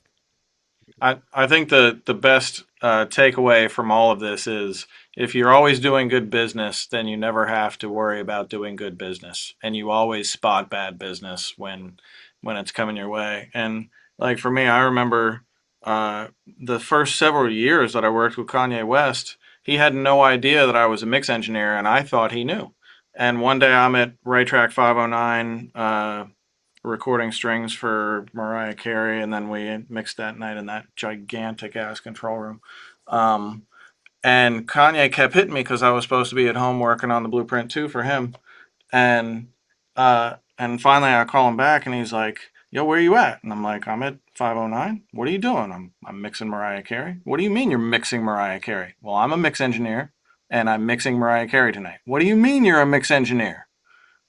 Dude, you didn't know I was a mix engineer? I never told him because Manny American was his mix engineer, and me and Manny were friends, and I would never try and poach Manny's work. So Yeah. he was just like, what? You're a mix engineer? What have you mixed? And I started rattling off my credits. He's like, oh shit. So, I'd be respectful to your peers whenever, you're in those situations. Thanks. So, let's see. Do we have any great questions from the community?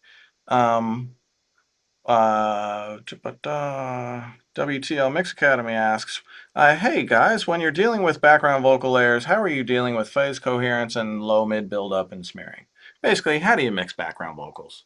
Because I don't, personally, I don't think about all of that stuff. I don't either. That all sounds like technical shit. Yes. And my brain is shut the fuck off when I mix. Yeah. And it is in complete creative, as close as I can get to flow state between me and that song. Yeah. And the simplest tools that get the best results, you build your house, the fader balances are 80% of the mix, everything else is polish. Yeah, if you spot a problem, address the problem. Like, don't add a problem to a problem. I just think it's not that serious to think of this stuff as so technical. I think, for example, if you're saying, okay, low end smear, whatever. Okay, so it looks like I just need to reduce some of the low end on the background vocal bus, let's say. Maybe some mid lows, tuck them, but I'm not thinking coherency phase. I'm not hell no. I'm just thinking I don't think how can I people carve this realize- out to fit? Yeah, you got to get out the matrix. Here's a pro tip. If you auto-tune everything too tight, it starts becoming more mono. So you might have 16 or 24 tracks of backing vocals, but if everything is super tight auto-tuned, it starts pulling in the stereo field a bit. And if you leave them unauto-tuned, if they're close enough, the backgrounds don't have to be in perfect tune. If they're close enough to your ear, let them be a little loose, and that will make everything sound bigger and richer. Same thing with vocal line. Too much vocal line. 1000%. Vocal line. If I there's was an gonna issue, say, I don't think anyone uses that anymore. I don't use it anymore. No, it just does too much. Another thing too that you can do when you're in a situation like Kevin I'd say described, the only technical approach I have to background vocals every time is the breaths and the de-essing. It's other than that, it's gotta. Yeah. If it's like a phase thing, when the S's don't line up, that's when it sounds messy. Yeah. Look, exactly. I'll cut all the S's off the 45 stacks of backgrounds and leave the leads. Just leave the lead one. Call it a day. To catch the word. That's it. You Because don't need 45 S's slapping. There's a bunch, and they're all different frequencies because of the way they were hitting the mic. You know what I mean? It's just exactly. You just cut them out. I literally will just ignore them because the leads S and H and whatever is gonna dominate. You want that to be the clearest. And there's been times where I don't like the S on the lead, and I'll find a background S that I like better and swap copy that up. Yep. And just copy that up and then mute the rest of them. And it's just at the end of the day, it's just not that serious. It's just mix with your heart. I'll use Applesoft, the split S instead of having to. Split S is great. Split S. You said applesauce. Lower the S 15 dB, same as cutting it out, but it'll save you some time. 15 dBs is a lot. I'd be doing 15 dB. You guys think that one works better than the Weiss? They're different, Bainz. This is physically lowering the volume of the S and darkening and lightening the character. The Weiss is just the de-esser we use. It's almost something that you would use in tandem. When you get vocals that are over compressed and the S is louder than the vocal. So this split S works great for that because maybe the S's aren't harsh, but they're just loud. And so this will allow you to just every time there's an S, it'll bring it down by 4 dBs. You know what I mean? You could do it in Melodyne too. Oh yeah, Melodyne is really good for that stuff. It literally just highlights the S's and you could just have you guys used what's it called? Dynassist and voice assist or vote. Exactly. Yeah.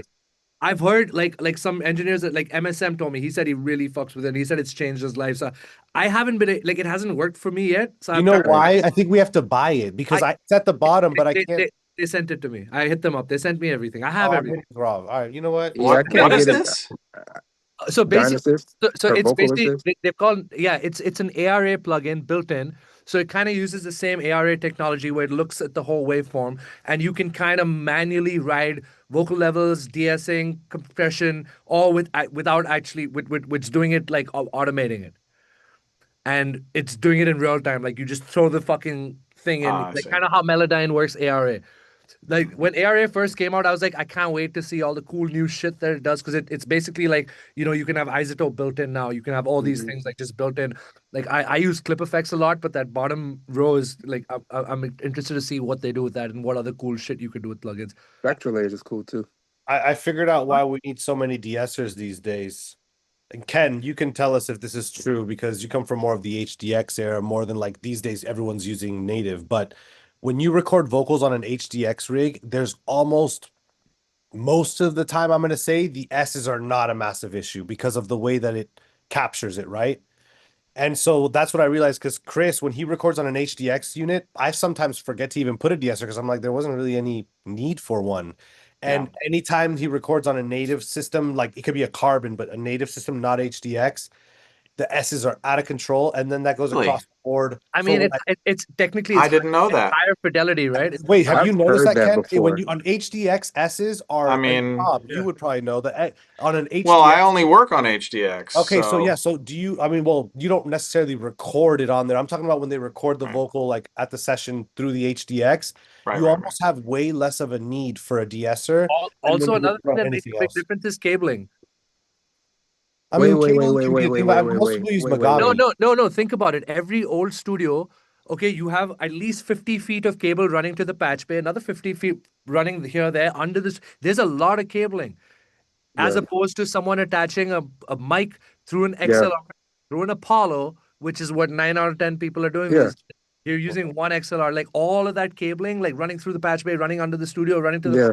You're gonna lose some high frequency fidelity with like those longer cables. Right, but in a probably. good way because I'm Yeah, telling you exactly. right I mean, now, that's what tape does. That's what everything does. these Yeah. S's are unbearable. They're harsh and thin, Facts. and when you try to get rid of them, you almost get rid of too much, and it just becomes like a balance of how much of an idiot do I want to look like with all these S's in here. Facts. Sorry, like I clip effects, and then I have 5 years. Exactly.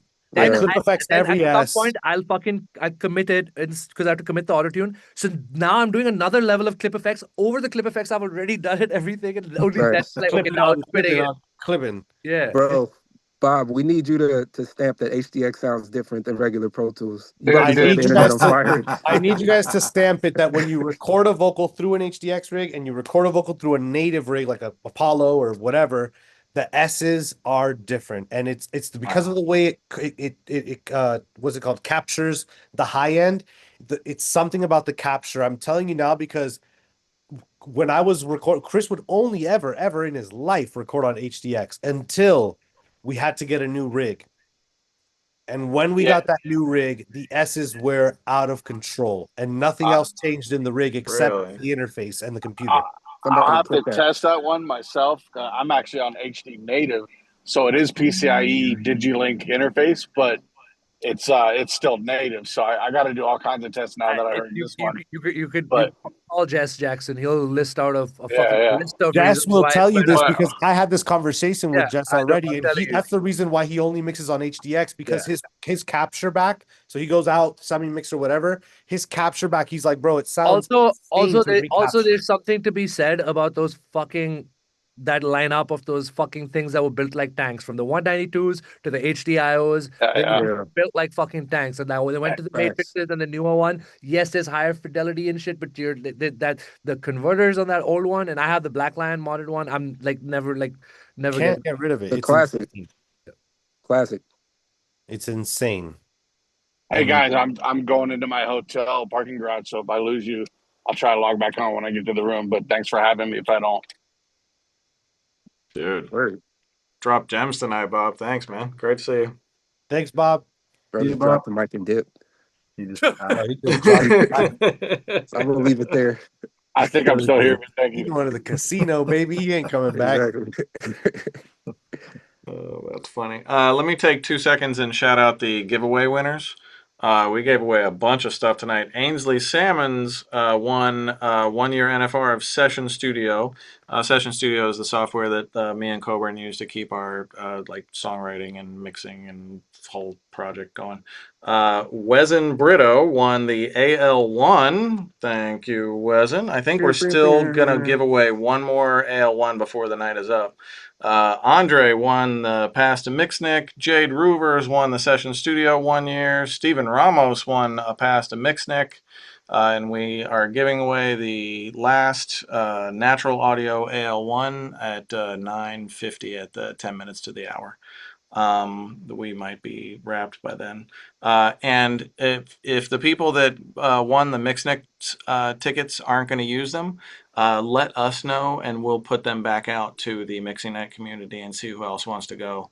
I heard I didn't go to Mixnick last year. I'm going to be there this year doing clinics. But I heard last year was really great. And We're all I going to heard. be there. Oh yeah, Gang's oh gonna that's be there, great, bro. man. I'm really looking and forward to it. Prizzie's going to be there. Oh, No yeah. shit. What the Oh, fuck? that All of is us gonna coming be to Atlanta. fucking All of us I lit. finessed everybody into coming to Buddy, Atlanta.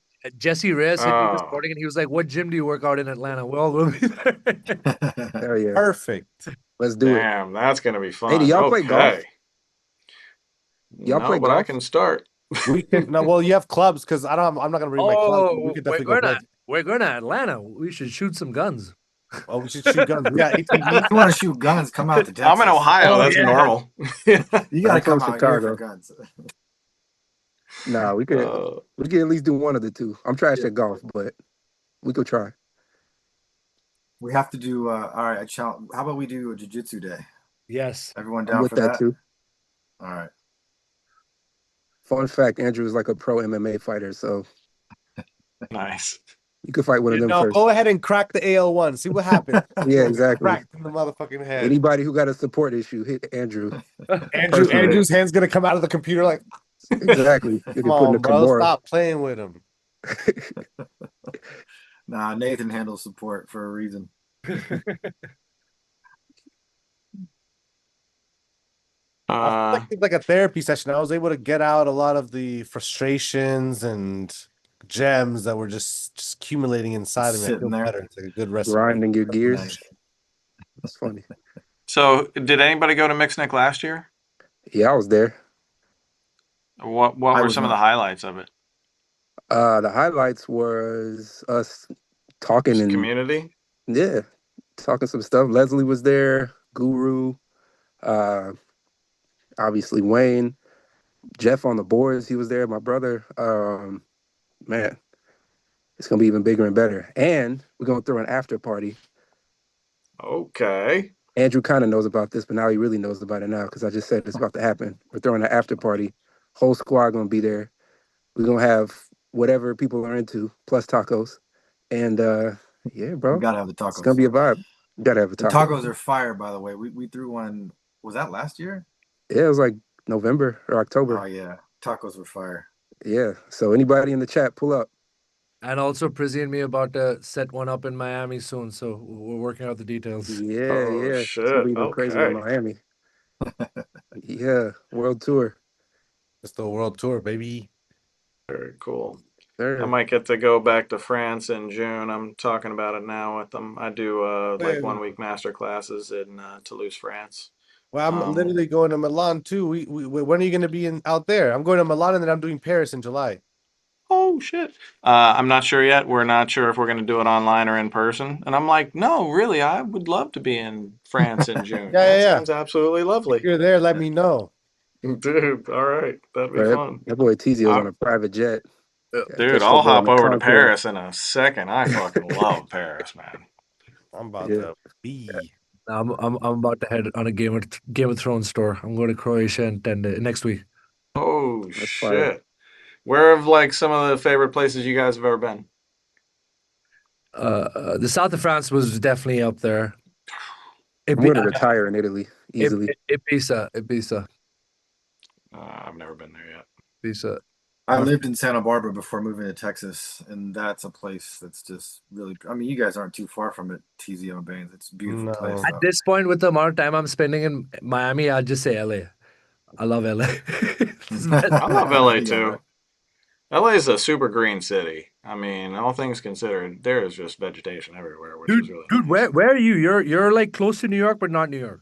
No, I'm in back hometown Cincinnati, Ohio, like Hamilton, Ohio. Yeah. Oh, damn. Okay, cool. So Yeah, and fuck, I spent like 29 years in New York City, never won a Grammy, 8 times a bridesmaid. Came back to Cincinnati. I've won 2 fucking Grammys since I've been home in 4 years. It's the I'm good like, luck charm. fuck. I know. Practice I was like, speed. I should have done this 10 years ago. The cost of living Exactly. in Ohio is nothing. That's what I was just gonna So, say. You're probably living it up over there. Exactly. dude, oh my Yeah. God. Got a We compound. tripled our fucking space Yeah, and cut no, our taxes in half. It's nuts. it's The insane. cost of living, if you're on the coast grinding it out, you just have no idea how cheap the inside of the country is in some places. Yes. Although it's getting a lot more expensive quickly, as everywhere is. But for me, travel, I'd say South Africa was mind blowing. Being on safari, Yeah. Yeesh. that was really life changing. And but like favorite cities: Paris, Barcelona, Prague. Fucking love Europe. Hope I get to go back soon. Yeah, I've been going to Yes, Paris sir. quite a bit recently. I've been liking it. Plus, I love working at that studio out there. Uh, What studio you work on? it's Oh, Ruboyer. It's the Mix with the Masters studio. Oh, okay. Yeah. It's a really cool spot. Yeah, I think that studio, like, it just evokes a feeling because of the way they have it designed. It feels like a studio that you would have in Paris. Like everything is so It feels like if Soho House did a studio. exactly. It's like like you go in there and you're just like, I'll live here and I don't want to leave this place ever again. It's a It- vibe. It's It literally like evokes Soho House did a it studio. evokes a very similar feeling, but more Parisian, like old of like Jungle City. You know how Jungle Cities, you're just like, bro, I'll live here. I love it here. The assistant's making me hot cocoa. I'm having the time of my life. It's snowing outside. You said That's hot what I cocoa. get, but it like Parisian style at Mix with the Masters. It's so good. Nice. Man, that's fantastic. All right, what else we got? What about dope studios? What are y'all's favorite studios to work out of? Most of them My are own gone now. Huh? Yeah, Prizzie, I gotta come there because everyone says that's the best studio in Atlanta now. Which one? Your spot. It's Sessions, right? Oh, that's tricky spot. But oh, you're not there. I thought you were there. Yeah, Where are I you? pull up from time to time. I'm at my studio. Is that the In best my room. studio? Is the best studio in Atlanta your studio? My room, bro. Pull up. All right. So yeah. Pull up, man. Say Wait, dude, less. are you in, you're not in that same studio building that Brian was in, right? Oh no, that was a few years ago. That Okay. was actually pre-COVID. But Yep. yeah, Atlanta's small, man. Like I'll be everywhere. You know how it goes. Yeah. I'd say I've been at Hit Factory for the past Criteria, I guess, for the past year and a half now. It's How cool. was it? I never worked there. So we're like, it's like the Paramount of LA. yeah, it's exactly. It's a lot of rooms, and there's no other studio that can facilitate that. That can facilitate a session with us in one room, Future in the next room, Lil Baby in one room, and the Mhm. A room is still available for like J. Cole will come book it, and then they all work together. There's no studio that has that kind of infrastructure, a parking lot that big, a gate that big, that once Mhm. Rolling Loud is over, half the festival ends up at the studio, like that kind of shit. There's Yeah. but speakers, the Aspergers have been fixed, but I hate NS stands and I hate Genelecs, and Aspergers I can deal with, but they're just too loud and painful. So speakers wise, I just don't like the old studio setup. I like smaller spaces to mix in. I like being Mhm. like near Hey, fields. I man. can't mix on mains. I like tight, smaller spaces. I just realized that just works better for me. Facts. Yeah, those studios are unlistenable. I would never, ever work in any of those studios. They're like miniature clubs, basically. Exactly. That's all they are. I mean, There's no like you go there to track. I would never mix there, but for that sure. But yeah. I'm saying when Yeah. someone thinks I of mean, a I studio have. with a I've definitely console, have. I've yeah, mixed because you've albums had like to. that. Yeah. Right, but when you look at that place, you would think, oh, you can record, you can mix because there's a console. It's like, fuck But no, yeah. this is a club and people stand on the couches here. Okay, But like And Ken, to your fuck point, out of here. every night I'd go there and I'd be like, what other sessions are on? And they'd tell me, and a lot of times they'd be like, oh, J. Cole's there, oh, I know Kuldeep, his engineer, oh, Fareed's in the other room, or this person's in the other room. So we definitely do a lot of that. Like, and I This do is great. I love that. I love like, oh, we're all on our break. We can smoke a joint outside. Or I'm coming for my session at 10 p.m. and Fareed's leaving from his session. And, like we'll talk. Or I'm leaving at 10 a.m. the next day when they're getting there to set up. It's like, uh, that's what I like about it because there's no other studio that's big enough, and the staff is great. They're very hospitable. Like 3 of my fucking suitcases are still lying there Oh, for the past year. Man, I haven't yeah. worked out of Criteria in ages, but I got to work out of there for a couple weeks, fucking 20 years ago, in Studio C with the Layla piano, the Eric Clapton Layla piano. You sit down and play Layla at that piano, and it is Layla. Though no other piano sounds like that on planet Earth. It's I, I, shocking. I didn't know Layla was done there until I was in the game room one day and I saw the plaque and I was like, oh my. First of all, the plaques in that building are like all of them are vintage. I've never seen plaques, so they look like the cassettes and those things. It's crazy. Yeah. Yeah, I got a couple other studios that I have loved working out of over the years. There's this insane studio in Brussels called ICP that is like their gear department is like a living museum. You just wouldn't believe the rows and rows and rows of the most esoteric, incredible, and expected shit on planet Earth, and all of it is available for your sessions. And they've got 3 or 4 rooms, and a couple of them are good for mixing, most of them are tracking, but that's a wild spot. But old New York rooms. What was your favorite old New York room, Vane? I didn't Or work. did you just work out of your own spot mostly? No, I worked everywhere. I worked at Germano a bunch. I worked at what was Blast Off that got sold. They were down the block from Quad. It was an old studio that took over. I did a lot of work over there. We did like Drake, Cuddy, all the early shit. Like Thank Me Later was done there. And then I moved to my spot, and then I would work at Engine Room, which is another newer studio downtown. Downtown? Yeah, Yeah. I exactly. had my room at that engine room. Yeah, in which is crazy, the because last room. we didn't know each other back then, but he had a room down there. I had a room in there, and I was always beefing with everyone because I'm from LA, right? So I would smoke everywhere. I was with this guy who he was my mentor, and he worked at BMG, and he had an office. So when you walk in the engine room on the right, there's like glass offices. He had rented an office plus the back room, and I was broke back then. I was living in New York with like literally $200 in my pocket at a time, but I was still able to buy weed and like buy little bullshit sandwiches from the Reid. What's it called? The Walter Reed. Dwayne Reid. Well, Right, yeah, Dwayne Dwayne Reed. Reed, yeah. And so like I was always smoking and shit, and they were like they fucking hated me there because Engine room, they were assholes because they're ace. If you smoked in one room, it would get into the other room. So the owner would 100%. come and be like, "Who's smoking in here? Who's smoking?" Well, I'm from LA. We smoke everywhere. So like, and we had the office, and we were paying so much in rent. We were paying like at least $10,000 a month to have the back room plus the front office room. Wow. So it was like I wasn't paying it. It was like my mentor guy, his name's Venus Brown. He was like paying for everything, but like I would literally not have any money. I'd call him and be like, I don't have any money. He's like, all right, here's $200 or here's $300. Like he was just because he was having me work on all these projects, and he kind of just guided me and throughout my whole like process until I was able to move back to LA. But New York, like that engine, and then I moved to Quad. Do you remember a Quad when there was the kitchen and then there's the little dustpan room? Janitor room. So that room, the guy Venus that I'm talking about, he paid them to basically make it into a mini studio, and it's like a tiny room now. And I basically lived out of that room. I would put the couches together and sleep in there, and I would use the gym to shower across the street. And it was like those were the grind days, bro. New York was so gritty, and from being from a person from LA where I hate walking, I hate riding the train, I want my car. It was misery. I moved right back to LA. I was like, I'm never leaving this again.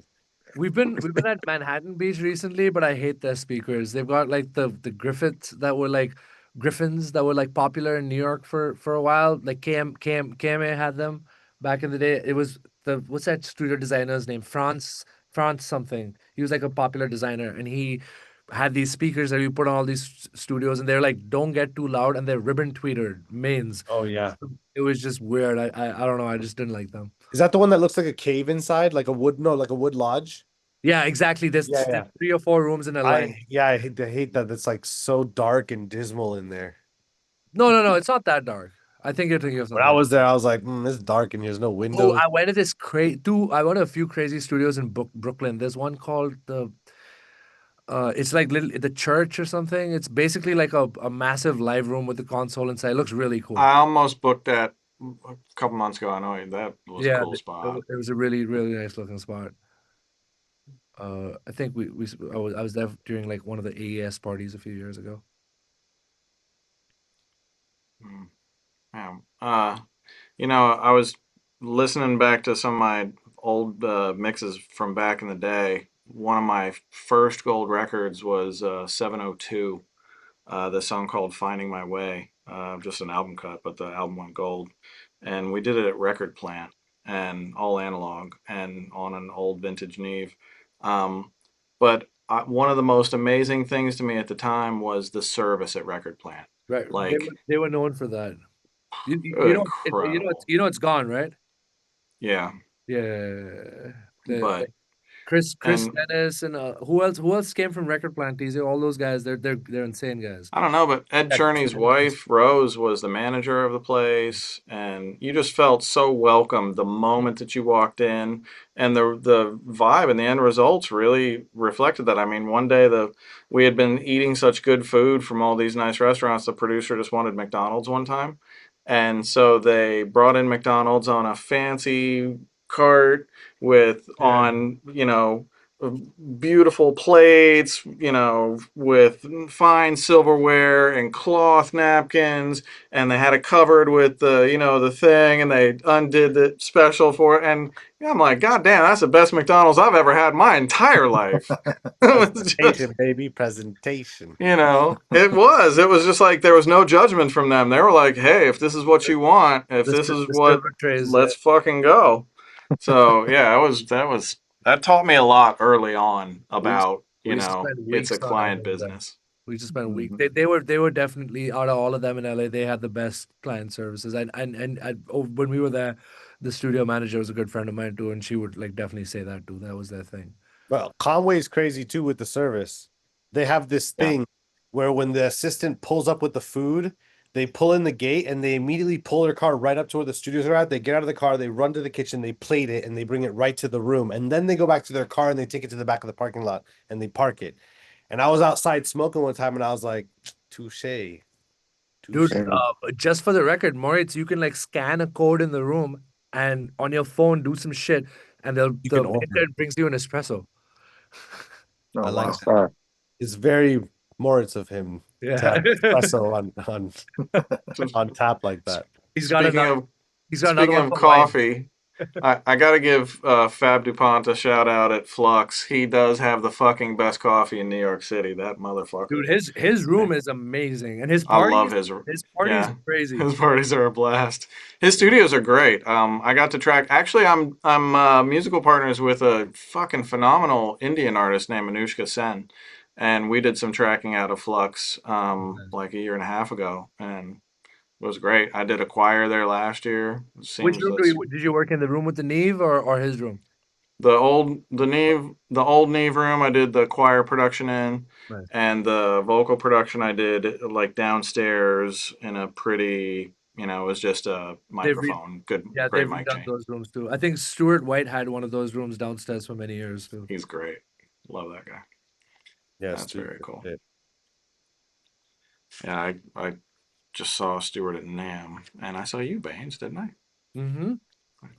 So, yeah, that's the first time I'd ever been to NAMM in my life. That's the one. That's crazy. That's the one time of the year we pop out. And Exactly. then I had to fly home a day early and miss Saturday because the fucking The blizzard, weather, the storm, or yeah, whatever. yeah. But I beat it by like 4 hours. Oh yeah. So Yeah. my assistants were trapped in LA for several days. Trapped, those poor guys. Exactly. I think they were happy. Did I see you at the Grammys? Was that last year or the year before when you won? It was the Taylor Swift year for Midnights. And then I didn't go to the Grammys the year that Hell's Kitchen won because of all the wildfires, and I just figured Yeah, that year was like it wasn't. It was a pretty low key situation last year. yeah. But yeah, best concert you ever see. I don't know. The new format kind of sucks for being in the Sucked being there. what's that? It's Like sucked being there. yeah, You it was gotta like the camera's always in your way, and you can gotta tell wait. everything is for the TV audience, which it didn't used to be that way. It used to be kind of a concert for the stadium, and then they would broadcast that live. and it wouldn't come across as well live, or it wouldn't come across as well on TV, but live it was fucking incredible. And Yeah. now it's like completely flipped. Not completely. It's still amazing performances, but They don't let you in and out. Yeah, but you can't get you have to. You no, can't I missed Fast water. Car. Yeah, that was annoying. That was Terrible. bullshit. And the after party sucked. Well, you're never Just- supposed to go to the Grammys after party ever. You're supposed to go to like some label. They used to be fun. They used to be fun. They used to be really amazing. And what they're doing now is like, it just feels like being at a club that's too loud and too crowded, and there's no escaping it. Right. And it used to be like a Cirque du Soleil. It used to be amazing. And yeah. And like I don't know, they probably still pull talent, but I mean, I've seen like Big and Rich and the B-52s and Paul Oakenfold and like Black Eyed Peas all have played the Grammy after party. It's like they really pull some talent. Miguel's played it. I think the year we were there, Neo was doing it. Yeah, it was awful. It was like, what the fuck is this even? I mean, no offense to Neo, but I mean, they, it's the Grammys. You tell me somebody else. It's 2024, 2025. You know, not 2002. No, that was that. Yeah. So, I mean, it probably looks great on TV though.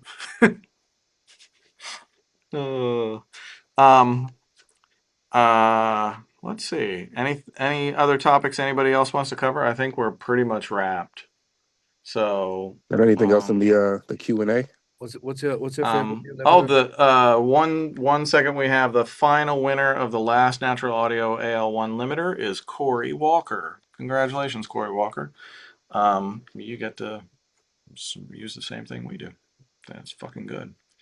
Who was gonna say what about plugins? Hey, he's back. I'm dropping back in just to say goodbye. That boy showed up in the spear. Where you at? I'm at the Fountain Blue. Oh, word.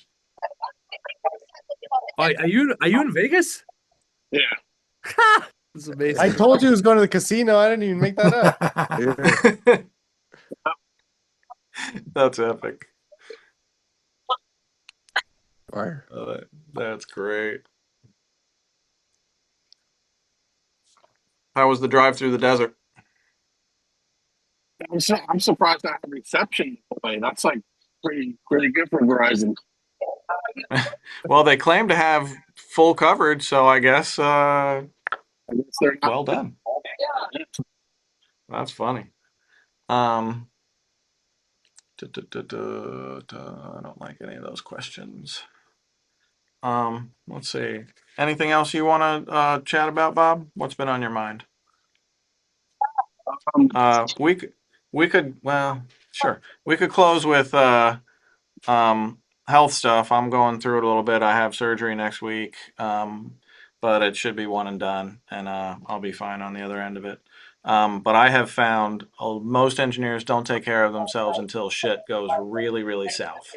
And I would profess to you, and I'm sure everybody would agree, that if you eat right and you sleep as much as you can, your results are going to be better.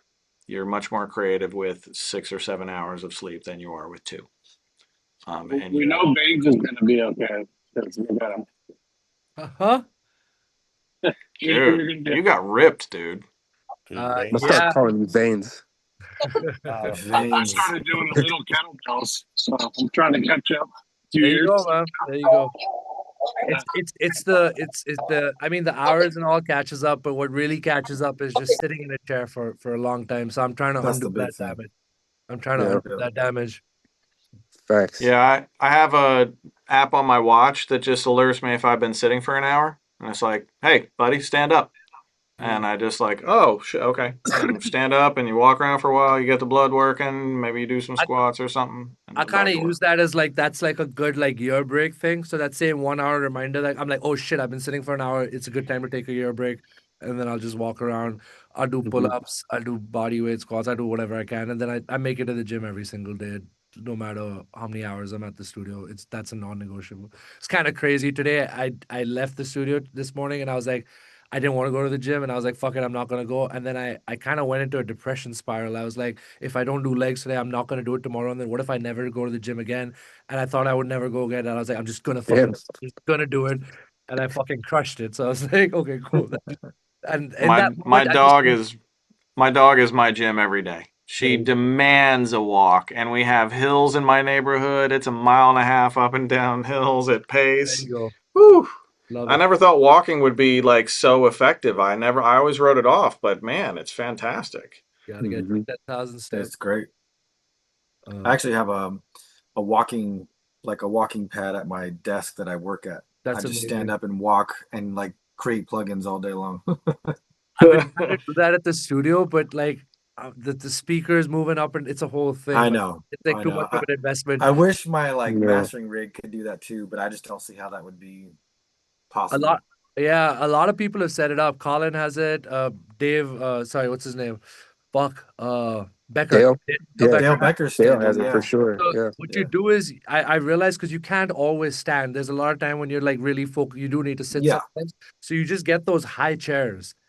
But Mhm. Yep. also, depending on the room you're in, I think Prizzie, you told me this. The speakers sound different at different heights, so that changes with the Oh, room. they Yeah. do. When Because you have there's low room modes ceilings. at different Yeah, levels. There's yeah. your room modes are at different levels of the. You would have to have your 100% ceiling changes go it. up as well. Yeah. That'll really fuck it up. But yeah, it'll change everything. Sounds affordable. Yeah, I How do know. you guys dial in your speakers? Do you use Trinoff or like I Oh have man, IK Arc Studios on mine. They sound great and they're cheap. I just bought I have the Strauss SEMF4s. There's the speakers. They're relatively unknown, but they're starting to become popular. But they have an EQ.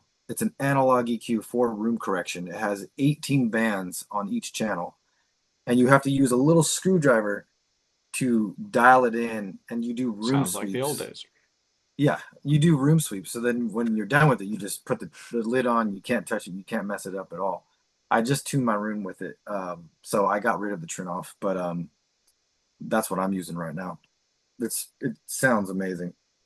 So I have Tony Terrebonne. So if you guys find him online, thank me later. he's Uh, great. He's Yeah, fantastic. I had Alan Sides come and tune my Ocean Ways, and then the PMC guys came and did the PMCs. And I've since then messed around with EQ a bit, and I keep changing shit, and then I realized that putting it back to flat works the best in my room. Yeah, I had Thanks. PMC did mine, and then I've made some small alterations. I brought back some of the low end because I realized I'd get to the car and there would be too much low end. Can So we I can we realized talk I about didn't the have one enough. weird thing you have set up, which always blows my fucking mind that he is at the fucking level of success that he is. His fucking his speakers, the left side is louder than the right side.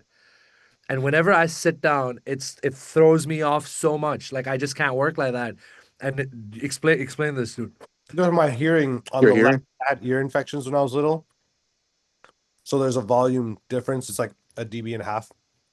Yeah. So it just makes it so that the image is corrected for me. Smart. Oh Which wow. is And it which just is it just which works. is wild. It's wild, dude. Like it's really hard for me to sit and listen to shit that he's got settings where you can switch it right away. I switch it back to normal if someone else sits there. Yeah. But it just if the image is perfect for me, then that's all I need. I don't care if it's fucking doesn't matter as long as I'm hearing it in the correct way. Yeah. I think I heard that in your room too. Because the panning is still in the middle. Like if the vocal's in the middle, I hear Yeah, it. it's relative to you. It's relative Yeah. to your Which is just crazy how you've like learned to like work that way, which is it just blows my mind. You know what it also came from? As a recording engineer, you got to sit at those fucking little bays with the Mhm. console on your left. Yeah, even Yep. The everyone has- NS10's right Little here. sidecar. Yeah. I And hate that that shit will side. fuck you up if you're sitting there. You know, you got the volume. No, you don't have it loud, but you have it for a while. Just and the vocal's Right. always loud for the artist to be able to hear themselves. It's trash when the Yeah. producer's sitting next to you and they crank it up. Like, bro, it's not Exactly. Yeah. Day after week after month after year, that shit That adds shit'll up. kill you, bro. And it is more comfortable to sit sideways like that when you're recording than it is to sit on the console because shit gets in the way. Those plastic covers that go over the faders. Mhm. It's not as comfortable as just having a little like cart. Yeah. But you're sideways, so it's like Thug, You Thug, fucked. Thug's always like turn it up, turn it up, turn it up, and then the room doesn't go as loud, so they have to turn the limiter up, and then accidentally, you know, with other limiters, I would be hidden, but ever since I started using the AL1, it's right there. And he realized that that's the knob, so I'd like gradually go do it, and he'll grab the mouse and turn it all the way, and I'm like, 100 dB. I And mean, then for the AL1 commercial, he looks up at you and he's like, "No low end degradation." Wow, Bainz. man, anytime I got trapped in a situation where I was one ear to the speakers, I had a fucking earplug in. That's what I you learn had, to do is you learn Makes to have yeah. a. You know what's we funny? have earplugs, AirPods, we have the fucking what's that shit called we used The to have drum. So for shooting. the drum covers. Yeah, Oh, Like, yeah, Mhm. yeah. the funniest I- shit was this. When I didn't have covers or something, I would just grab a pair of headphones, put them on my ears, then just stick the cable in my pocket. Yeah. And That's great. someone in the session, it was so loud, they come up to me like, "Do you have the headphones on so you could hear it louder?" And I was like, "You're retarded."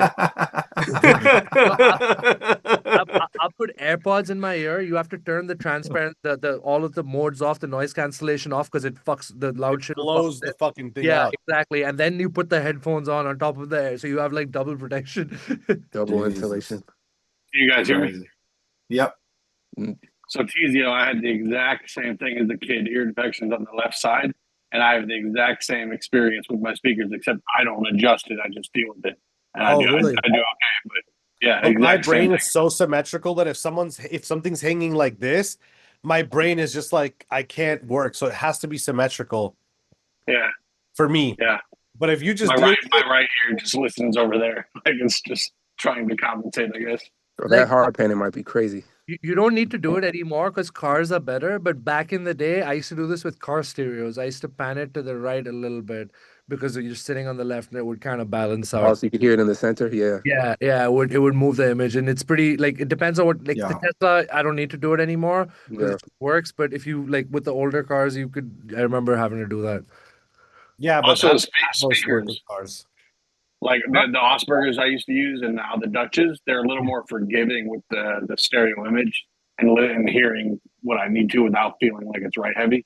But like if Yeah. I listen to like Genelex, I feel like I gotta crank the left up. Jeez. Yeah, it just depends. Yeah. That's Yeah, life no- though. Doesn't affect the mixes though. Mm-hmm. Well, I think we're a little bit past 10. So we should probably start bringing this to a close. But man, this has been an absolute blast. Yeah, this was. I was therapy. I gotta talk to my Yeah. therapist. Yeah. Facts. Yeah, it's always like, you know, all of us are in this little bubble, and then when we talk amongst ourselves, the shared experience, you know, that we all think is just happening to us is just shocking. And not only that, but the shared like work methods that we develop on our own, that, you know, when we're talking about, we're like, oh, I do that shit too. And, you know, it's just amazing, like you know, the things that come about in these. But thank you to all of the panelists, Andrew, Bob, Bainz, Preston, and Teezio. It's been a fucking great show. Thank you for all your contributions. Anybody got any final words before we sign off? Nope. All right. Thank you very Drink more much. water. Thanks for And having us. Thank you, Ken. Thank you for having us. oh, my Appreciate it, Ken. truly my pleasure. Congrats to all the winners. We will be reaching out to you to make sure that you get your prizes. Again, if you're not going to use your Mixnick passes, please give them back to the community, and I will make sure somebody in the community that uses them will get them, because Mixnick this year is going to be lit. And on that note, it's been Mixing Night, Pro Mixer Night. We will see you back on June 3rd. Take care. Good night.